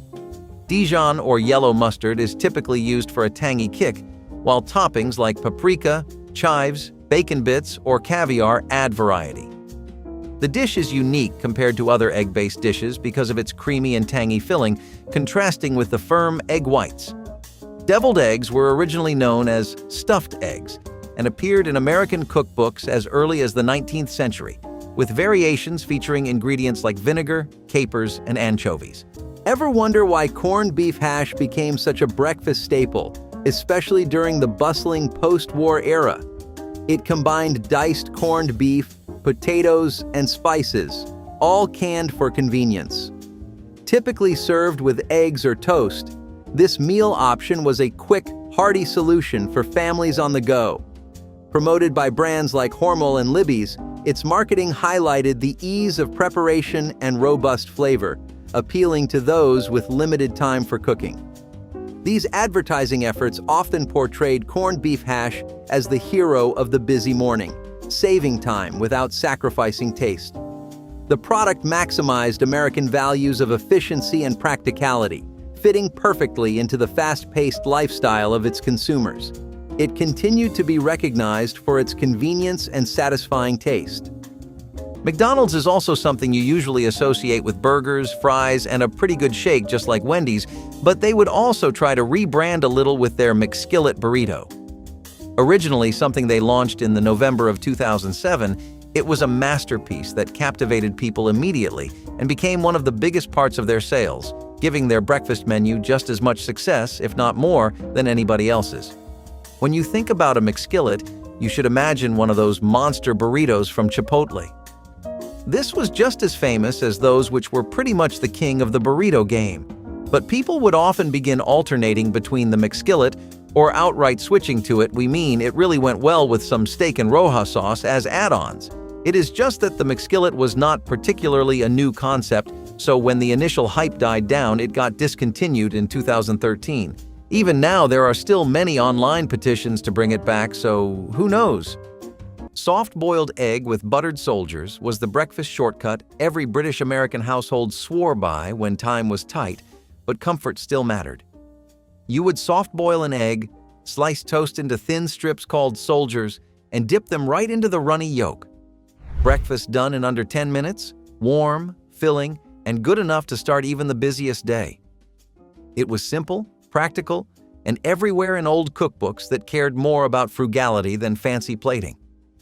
Families leaned on meals like this when groceries ran low, but everyone still needed something protein-packed and fast. Kids loved it for the dipping, parents loved it for the speed, and it quietly filled countless tables from the 1930s through the 70s. Somewhere along the way, soft-boiled eggs and buttered soldiers disappeared under frozen waffles and drive-through breakfasts. But back then, it was one of those small, satisfying meals that made mornings a little easier.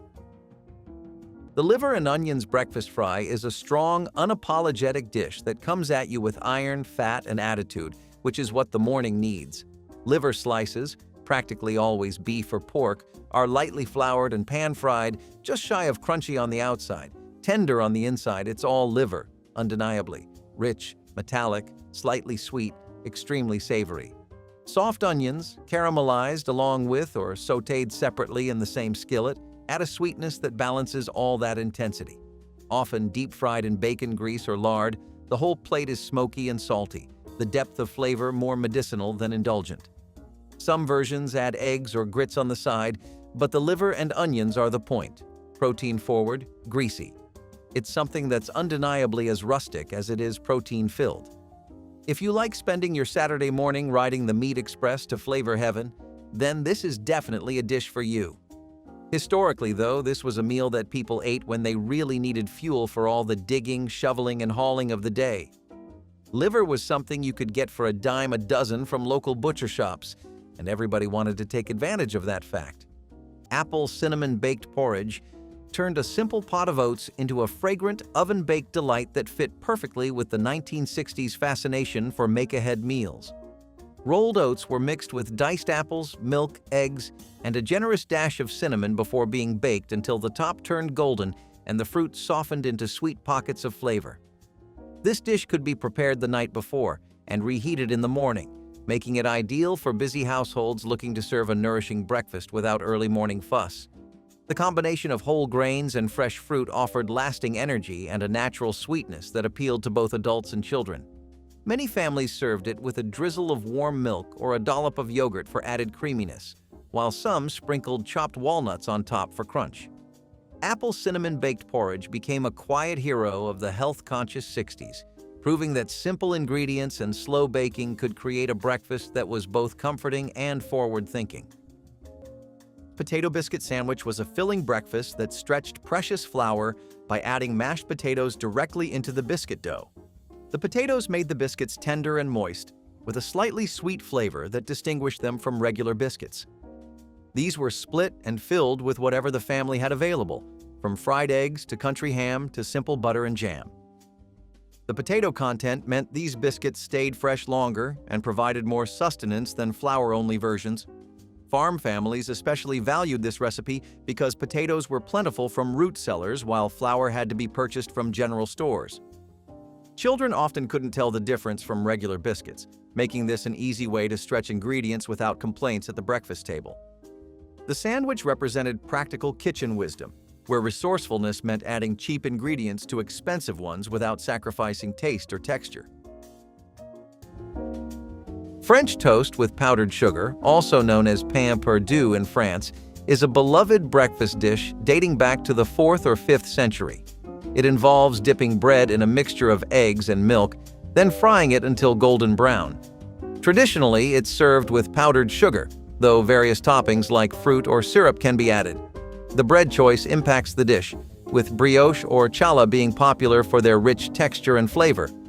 The name pain perdu means lost bread, as it originally used stale bread to prevent waste. Unique toppings such as cream or savory ingredients have added variety to this classic. In the US, Julia Child popularized French toast, cementing its place in American cuisine and making it a household staple. Her televised cooking show, The French Chef, played a significant role in introducing French toast to a wider American audience. Cottage cheese pancakes were a bit of a surprise, light, fluffy, and somehow richer than they had any right to be. Back then, cottage cheese was not a diet food or a sad side dish. It was a protein-packed miracle that found its way into everything, including pancakes. You would fold the cheese into a simple batter of eggs, flour, and milk, and the result was tender pancakes with a slight tang and an almost creamy bite. These were not sugar bombs. They were clean, filling, and quietly nutritious. Housewives looking to stretch a carton of eggs or cut down on flour loved them, and health-conscious families welcomed the change from typical flapjacks. You might top them with applesauce, sour cream, or just a pat of butter and a pinch of salt. They cooked quickly, smelled fantastic, and had the kind of texture that makes you pause between bites. Cottage cheese pancakes were proof that you could eat smart without feeling like you were missing out. Sausage gravy over toasted bread is a traditional Southern breakfast that for a long time was the heart and soul of the South, especially in places like Texas. You should not confuse this with country gravy because there is a stark difference between the two. See, country gravy does not have the juicy, mouth-watering, glorious addition of animal fat involved in the process.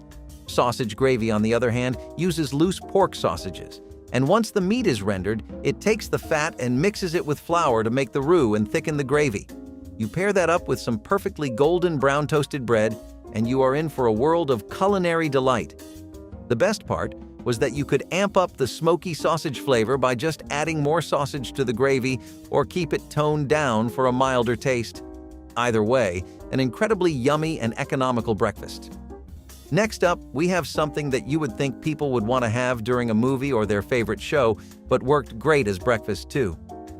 Burger King's French toast sticks first came around in 1985 in competition with Wendy's, who was also launching their own stick campaign in hopes of claiming a place in America's fast food hall of fame. And hey, they did, but the Burger King ones just had something saucy in them, something that gave you a jolt of energy for your regular sucky Monday morning shift or lecture.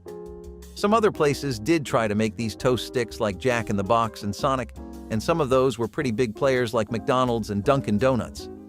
They did not have as big of a piece of the pie as Burger King, though. What particularly helped these sticks keep their momentum is how well they paired with other items on the menu, and even some of the others on this list later on. Of course, they were great a la carte as well, but who really goes to fast food joints and walks out without combo meals, especially in those old 90s days?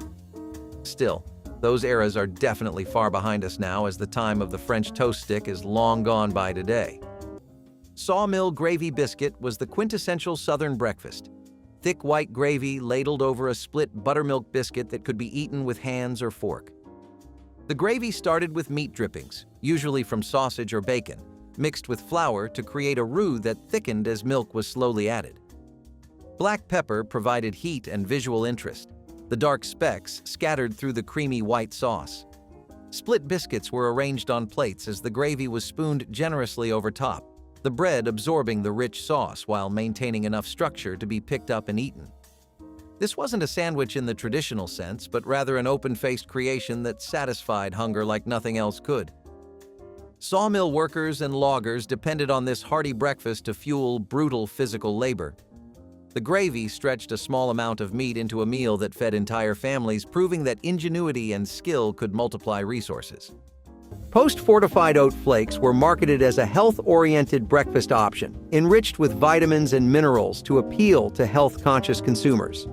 Introduced by Post cereals, they were promoted for their benefits like improved heart health and additional fiber, aligning with the increasing health trends of the mid-20th century. The oat flakes stood out for their nutritional value and were marketed through various campaigns emphasizing their health benefits. These flakes were known for their hearty texture, which provided a fulfilling start to the day, making them a favored choice for those looking to maintain a healthy diet.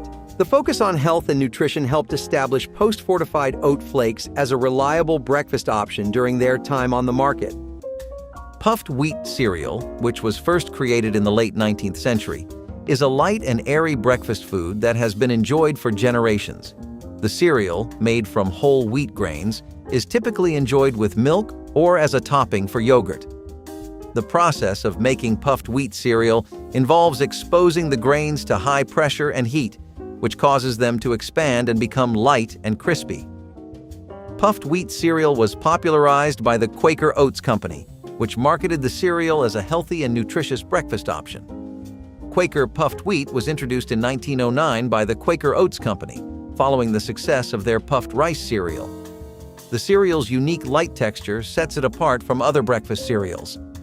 In 1952, puffed wheat was one of the cereals featured in the first televised commercial for Quaker Oats, showcasing its versatility and appeal. King Vitamin cereal, launched by Quaker Oats in the early 1970s, targeted young consumers with its king-themed mascot and crown-shaped cereal pieces. Its packaging, often featuring puzzles and stories, directly appealed to children's love for adventure and discovery. Fortified with vitamins and minerals, the cereal was an attractive choice for parents seeking nutritious options for their children's breakfasts. The engaging marketing campaigns utilized animated commercials that brought the whimsical world of King Vitamin to life, enhancing its appeal.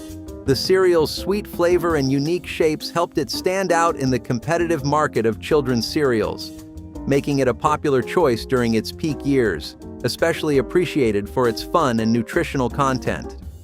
Next up, we have something that you would think people would want to have during a movie or their favorite show, but worked great as breakfast too.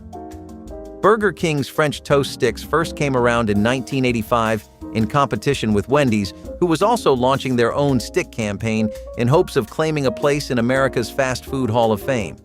And hey, they did, but the Burger King ones just had something saucy in them, something that gave you a jolt of energy for your regular sucky Monday morning shift or lecture. Some other places did try to make these toast sticks like Jack in the Box and Sonic, and some of those were pretty big players like McDonald's and Dunkin' Donuts. They did not have as big of a piece of the pie as Burger King, though. What particularly helped these sticks keep their momentum is how well they paired with other items on the menu, and even some of the others on this list later on. Of course, they were great a la carte as well, but who really goes to fast food joints and walks out without combo meals, especially in those old 90s days? Still, those eras are definitely far behind us now, as the time of the French toast stick is long gone by today. Cottage cheese on toast with pineapple rings was the kind of retro breakfast you would find tucked inside those glossy 1970s women's magazines, always advertised as light, quick, and just fancy enough to feel like you tried. You would toast a slice of bread, scoop on some cottage cheese, and crown the whole thing with a pineapple ring straight from the can. It sounds odd now, but back then it was practical, filling, and passed off as health food, sweet, salty, creamy, and done in under 10 minutes, perfect for busy mornings or when groceries were running low. Housewives loved it for its simplicity, and teenagers liked it for being something different than plain old toast. You could find versions of this popping up at brunch tables, church socials, or just in quiet kitchens trying to stretch a meal.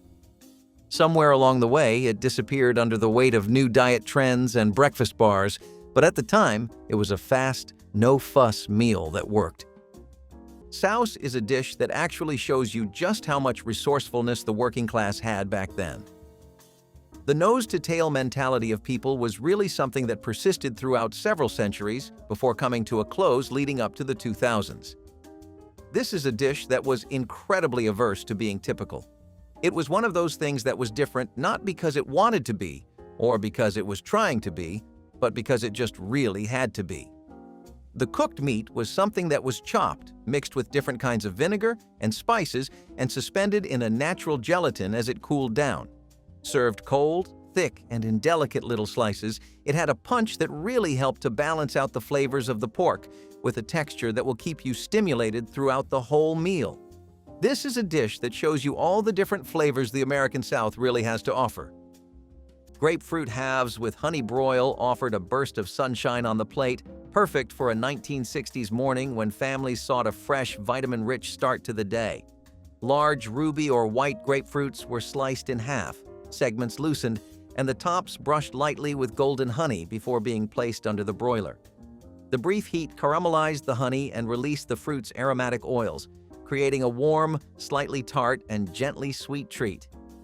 This preparation elevated a simple piece of fruit into something special without adding heavy calories, fitting the era's growing awareness of healthy eating. Magazines frequently praised the dish for its vitamin C content and its ability to energize a household before school or work.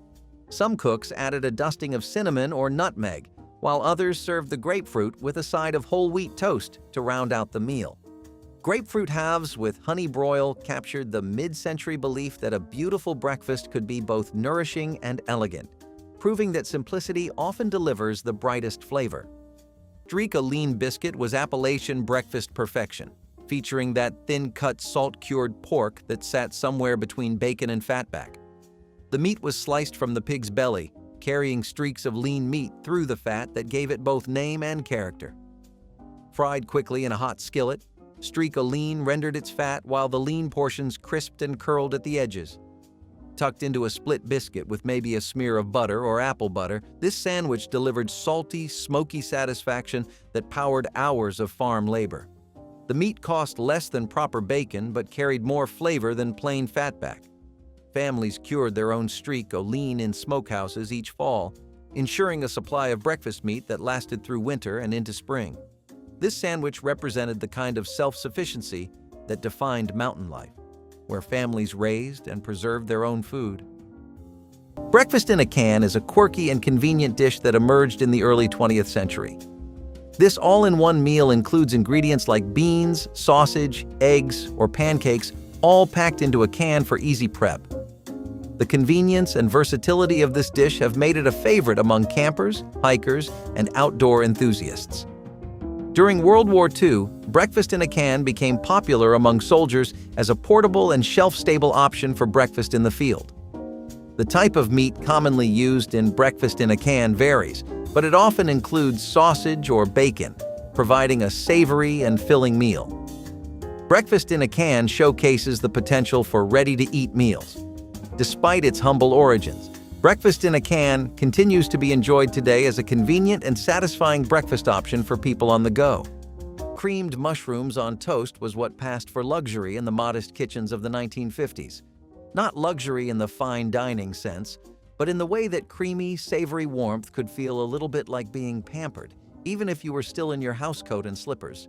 Mushrooms, especially canned or foraged ones, were cheap and shelf-stable, and a quick bechamel-style sauce made from milk, butter, and flour turned them into something decadent. You would slice up white bread, toast it until golden, and ladle the creamy mushrooms right on top. Maybe you would throw in some onion or parsley if the garden had any left, or stir in a splash of broth to deepen the flavor. It was earthy, filling, and soft around the edges. Breakfast that did not demand a lot, but gave a whole lot back. It was served to guests, to husbands home from night shifts, or to little kids who needed something nourishing before school. It was simple, humble, and completely satisfying. Brunch today might have the bells and whistles, but back then, this dish was elegance on a dime. Besides just using traditional flour, eggs, and butter for pancakes, people back then also enjoyed making buckwheat pancakes, which were less common. These would, as the name implies, involve buckwheat being used in the cooking process, and the outcome of it was actually pretty delectable. People would love the nutty texture that these pancakes would provide, and everyone was always looking for a way to freshen up their favorite American breakfast anyway. Buckwheat pancakes with a chocolate spread or butter made for the perfect breakfast to start your day right. The extra dose of fiber kept you full and energized throughout the day. It was common to have these pancakes with a side of sausages or English muffins, and if you recreate this today, you'll find a comforting breakfast experience that you might consider keeping in your weekly rotation. Something that went bar for bar with the French toast sticks were the Cinni Minis from Burger King, which were a delight you could not miss out on. Ever found yourself having a sudden sweet tooth or craving you cannot control for some cinnamon goodness? Cinni Minis were the cure for all your ailments, and they came cheaper than some ibuprofen or a Panadol. All the same, any headache you had after a bitter day would wash away with each delicious bite. Often, people would pair the French toast sticks with these too because they made such an elite dessert breakfast combo. Despite introducing it in the late 90s, its success was good enough for them to keep it in circulation until 2016, and the 2000s to 2010s were a volatile time for food in America. The market was constantly changing, and the Cinni Minis eventually lost their spark. Cracklin' Biscuit was a celebration of pig butchering season, featuring those crispy bits of rendered pork fat baked right into the bread itself. When families rendered lard, the leftover pieces of fried pork skin and fat became cracklins, crunchy morsels packed with flavor. These were folded into biscuit dough before baking, creating bread that was rich, salty, and satisfying straight from the oven. No additional filling was needed because the cracklins provided all the flavor and fat a body required. Split and buttered while still warm, these biscuits represented abundance during the season when fresh pork was available. The cracklins added textural interest, their crunch contrasting with the tender biscuit surrounding them. Families looked forward to butchering time partly because it meant cracklin' biscuits for breakfast.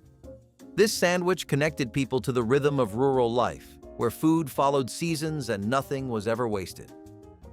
TV brand frozen breakfasts offered a comprehensive, ready-to-eat meal solution that included sausages, eggs, pancakes, and hash browns, simplifying the morning routine for many American families. Introduced in the 1970s, these breakfasts catered to the need for convenience and variety, allowing families to enjoy a hearty meal without extensive preparation.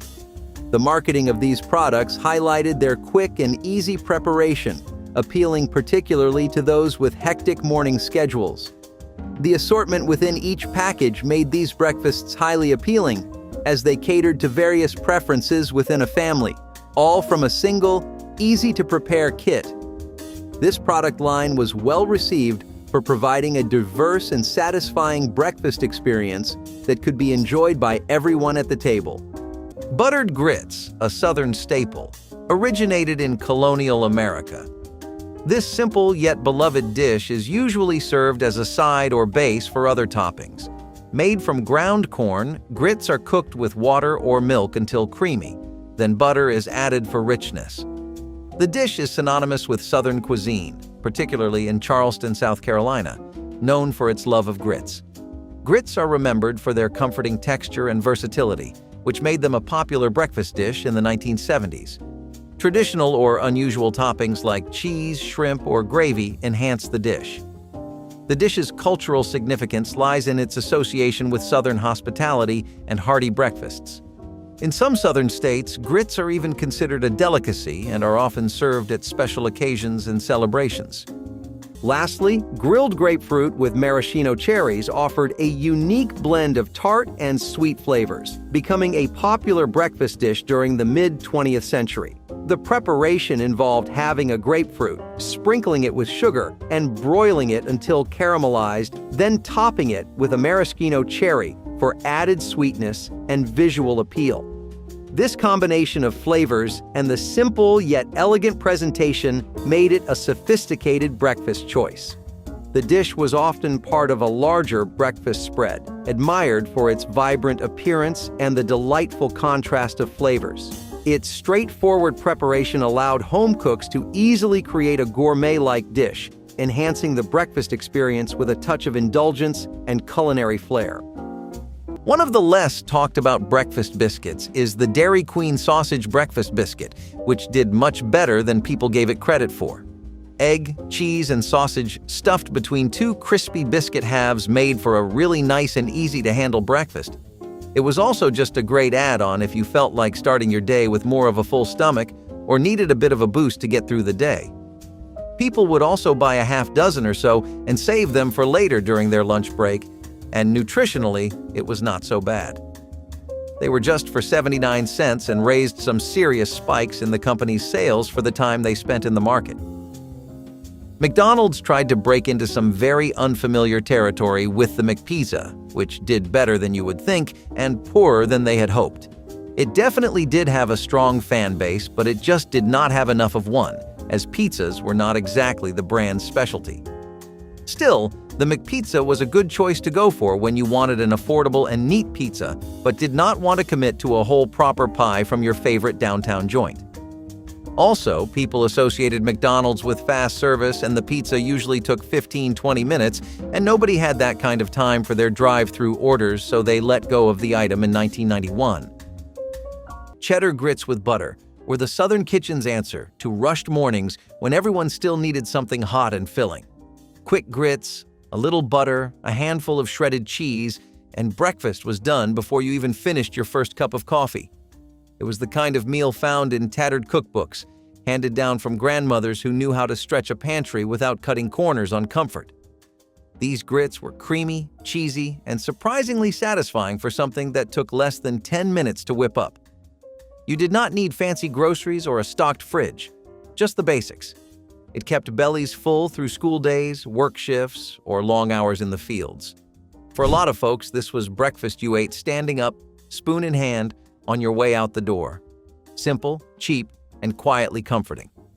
Grits have stuck around in fancier forms, but this quick, everyday version has slipped through the cracks of modern cooking. Mutton fat bread is something that's unapologetically itself. It's too rich, too deep, and it has all the meaty flavors you could ask for. The essence of rendered sheep fat is unmistakable here. It's something that goes perfectly well with day-old bread, slightly dry, a bit hard, and coarse. You know, the entire 9 yards.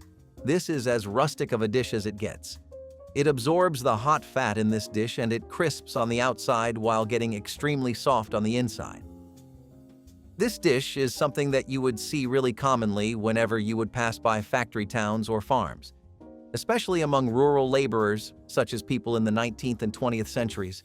They were sheep farming regions like the Appalachia, Wales, or the Highlands, and mutton fat was an extremely common ingredient in these areas.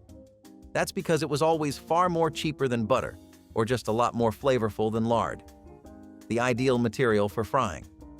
The fried bread was also a good way for people to stretch meals, and although some people didn't vibe with the overly gamey taste, back then, it was considered a standard of most red meat-based meals. Whole wheat buttermilk pancakes brought hearty goodness to the breakfast table when families wanted the comfort of pancakes without the heaviness of refined white flour. The 1960s saw a growing interest in whole grains, and cooks experimented with blending wheat flour into traditional batters to create a nutty flavor and a pleasant, earthy aroma. Buttermilk added tang and tenderness, ensuring each pancake was fluffy yet filling, a perfect canvas for fresh fruit or a drizzle of warm maple syrup. Many homemakers liked that these pancakes kept children satisfied well past lunchtime thanks to their higher fiber content, which was a talking point in health columns and women's magazines of the time. Recipes often suggested adding chopped apples, sliced bananas, or even sunflower seeds for a crunchy twist, while some adventurous cooks folded in a pinch of cinnamon for gentle spice. Whether served on a lazy Saturday morning or a busy weekday, whole wheat buttermilk pancakes reflected a forward-thinking spirit that embraced nutrition while honoring the familiar joy of a classic American breakfast stack. A fried mush sandwich turned yesterday's cornmeal porridge into this morning's crispy breakfast in the time it took to heat a skillet. Leftover cornmeal mush was poured into loaf pans the night before, where it would set firm as it cooled. Come morning, thick slices were cut from the solidified mush and fried in lard or bacon grease until both sides developed a golden crust that crackled when bitten. These crispy slices were placed between bread or simply eaten with syrup poured over top. The texture contrast was remarkable, the exterior shattering to reveal a creamy, corn-sweet interior that brought comfort and sustenance. This sandwich stretched resources brilliantly, turning one pot of mush into multiple meals across 2 days. Farm families across the Midwest and South relied on this transformation, knowing that nothing cooked should ever go to waste. Children especially loved the sweet corn flavor combined with the satisfying crunch, making it a breakfast worth waking early for. Cakes, a traditional American dish, dates back to the early colonial period. They are typically enjoyed as a breakfast or side dish, offering a hearty and simple meal. The dish is made with cornmeal, water, and salt, forming a batter that is fried on a griddle. Traditionally, Johnny cakes are made with stone-ground white cornmeal, which gives them a unique texture and flavor. These cakes are cooked until golden and crisp, then served with butter, syrup, or other toppings. Johnny cakes were a staple food for Native American tribes in the Northeast, who taught European settlers how to make them from local ingredients like cornmeal. Johnny cakes became popular when they were embraced as a traditional breakfast food in New England and the southern United States. Cornmeal griddle cakes were one of those no-fuss breakfasts that got the job done with nothing but grit, literally. In the post-war years, cornmeal was everywhere. It was affordable, dependable, and endlessly adaptable.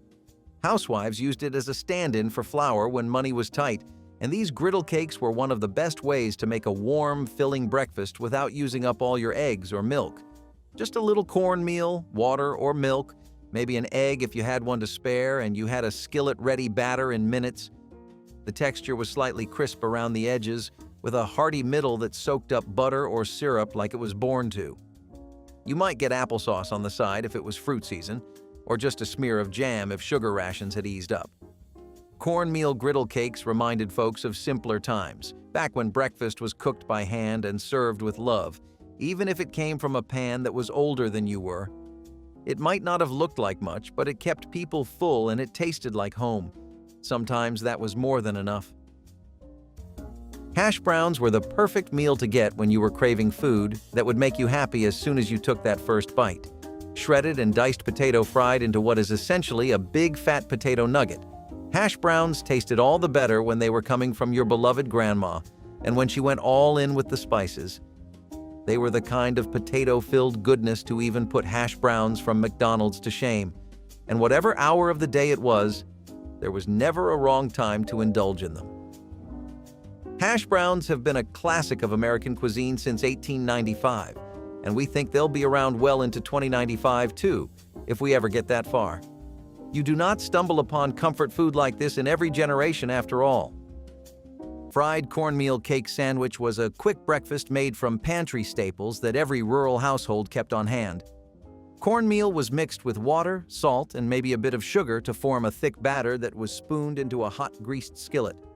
The cakes fried quickly, developing crispy golden exteriors while staying tender inside, their corn-sweet flavor needing little enhancement. Eaten between bread slices or simply stacked and drizzled with syrup, these cakes provided carbohydrates and energy for the day ahead. The preparation took barely 5 minutes from mixing bowl to plate, making it perfect for mornings when time was short. Cornmeal was cheap and shelf-stable, available even when other ingredients ran low. Children grew up eating these cakes without complaint, their simple flavor becoming associated with home and comfort.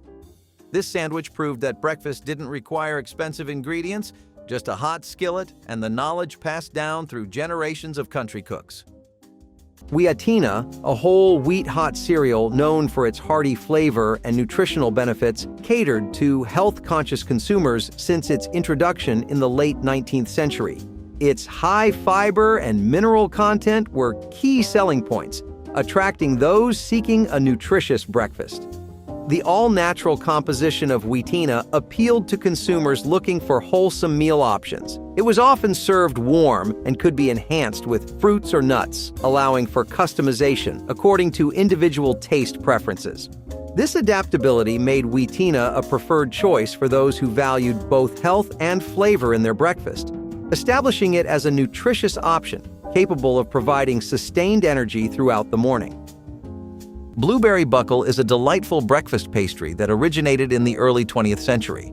The term buckle originated in the 19th century to describe fruit-studded cakes that buckled under the weight of their toppings during baking. This dish, typically enjoyed as a breakfast or brunch item, combines a moist cake base with fresh blueberries and a crumbly streusel topping. The ingredients for blueberry buckle include flour, sugar, butter, eggs, and fresh blueberries, creating a sweet and satisfying treat. Blueberry buckle became popular when it was embraced as a traditional breakfast pastry in the northeastern United States, where blueberries are plentiful. In Maine, blueberry buckle is celebrated with an annual festival featuring baking competitions, tastings, and live music, highlighting the state's rich blueberry heritage. Curious how Jiffy Pop pancakes made morning meals a breeze with their just add water mix during the hectic 70s. This convenience resonated deeply with the 1970s households, streamlining the morning routine remarkably.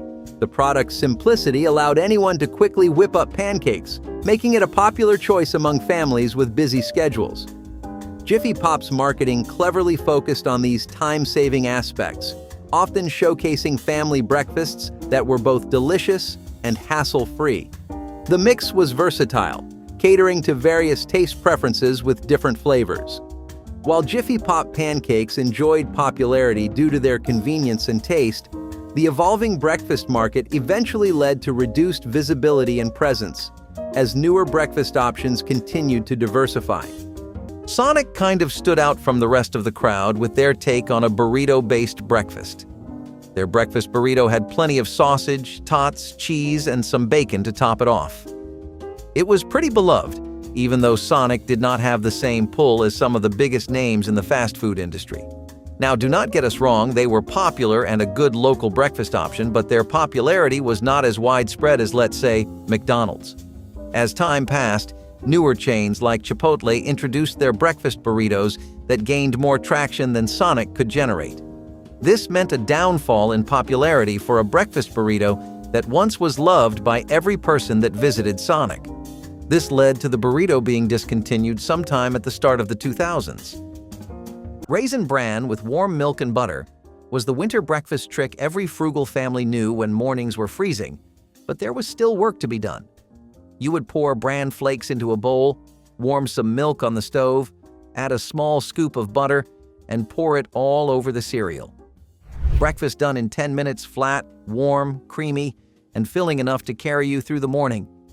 Families leaned on meals like this when groceries ran tight, but everyone still needed something hot and practical to start the day.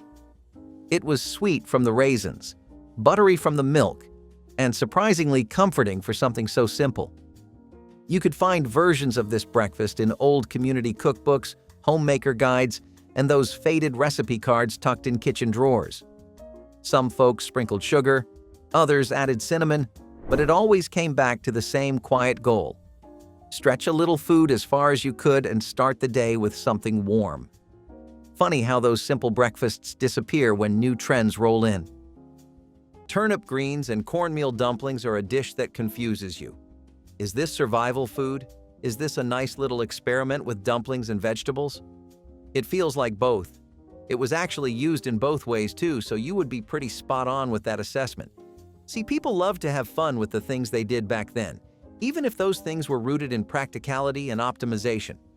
The turnip greens were something you simmered slowly, taking pleasure in the little things in life. You would absorb all the scents, fragrances, and aromas, And honestly, just doing that would kill most of your hunger. Plus, when they would get ready, they would turn silky and dark, and they had this really warm glisten to them. Swimming in a pot liquor broth that was abundant with pork fat, usually from a ham hock, it set the stage for an extremely soulful dish that knows what it's about. The cornmeal dumplings were then thrown into the pot, the perfect addition for something to revitalize your spirits. Soft spoonfuls of cornmeal dough would be mixed with bubbling greens, as they created a perfect Ghibli vibe for you to immerse yourself in. Historically, this is a dish that has been very common in Black and poor white communities.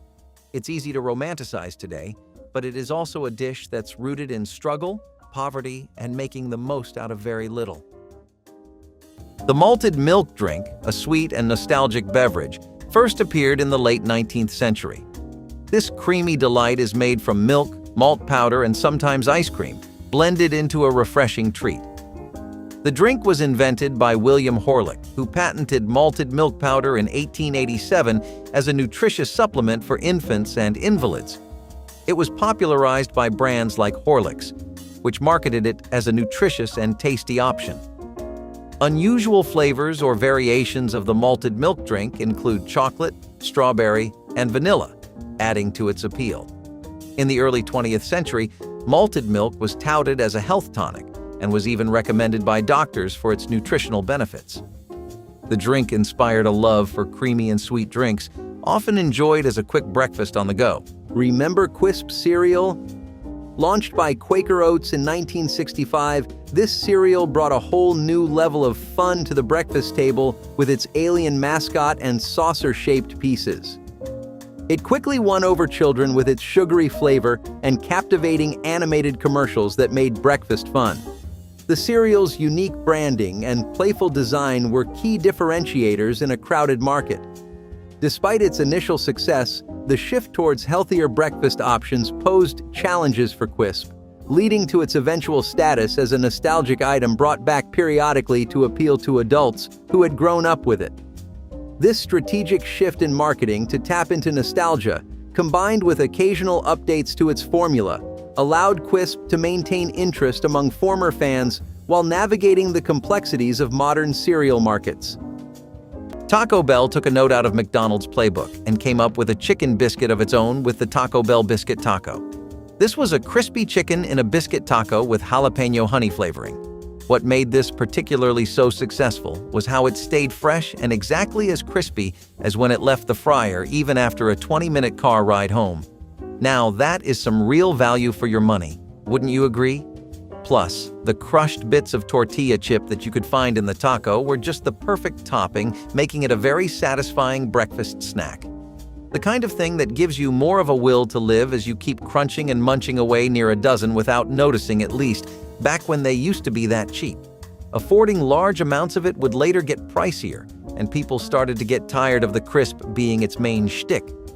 The biscuit taco had a pretty successful run while it lasted, but it did vanish into America's food history towards the 2000s. We would never say no to a crispy taco in any shape or form, though, and it seems like loads of people throughout the years have agreed. Crispy rice cereal with sliced banana and evaporated milk was one of those fast, forgotten breakfasts straight out of government-issued recipe guides and frugal homemaker magazines from decades past.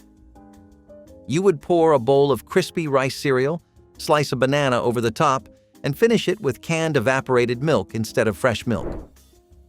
Breakfast was done in under 10 minutes. Ready before the school bus pulled up or the factory whistle blew, it was practical, affordable, and quietly comforting in its own way.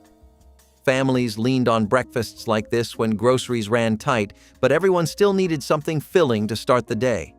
Evaporated milk was shelf-stable, bananas stretched a meal, and cereal brought the crunch.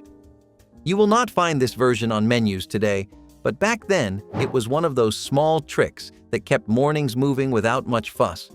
Somehow, even the humblest breakfasts had a way of sticking with you, until they disappeared. Buckwheat porridge is a dish that screams warm and umami. It has a very nutty backbone and it has an incredibly rustic flavor profile. If you cook this slowly, the buckwheat groats start to absorb water and the milk, The end result is this ultra-divine, thick porridge that's really filling, deeply satisfying, and just what you need after a hard day of work. Its texture is something that's a lot coarser than oatmeal, it's a lot chewier, it's more toothsome, and it has a rich and bitter flavor that makes it stand out from softer kinds of breakfast grains. Unsweetened, it's a bit less robust. It leans towards savory more than it does to anything complex, flavor-wise. Sweeten it with molasses, honey, or brown sugar, though, and you get an entirely different picture. Vividly smoky, deeply sweet, and just the right kind of warm, it becomes this ideal comfort food that restores your spirit and gets you ready for your day. Buckwheat porridge has always been something people have used like that, to just get themselves on their feet when they don't feel like making anything else, and I think it's time to bring the tradition back for all grain enthusiasts. Those breakfasts built people who worked until dark and never once called it a hard life.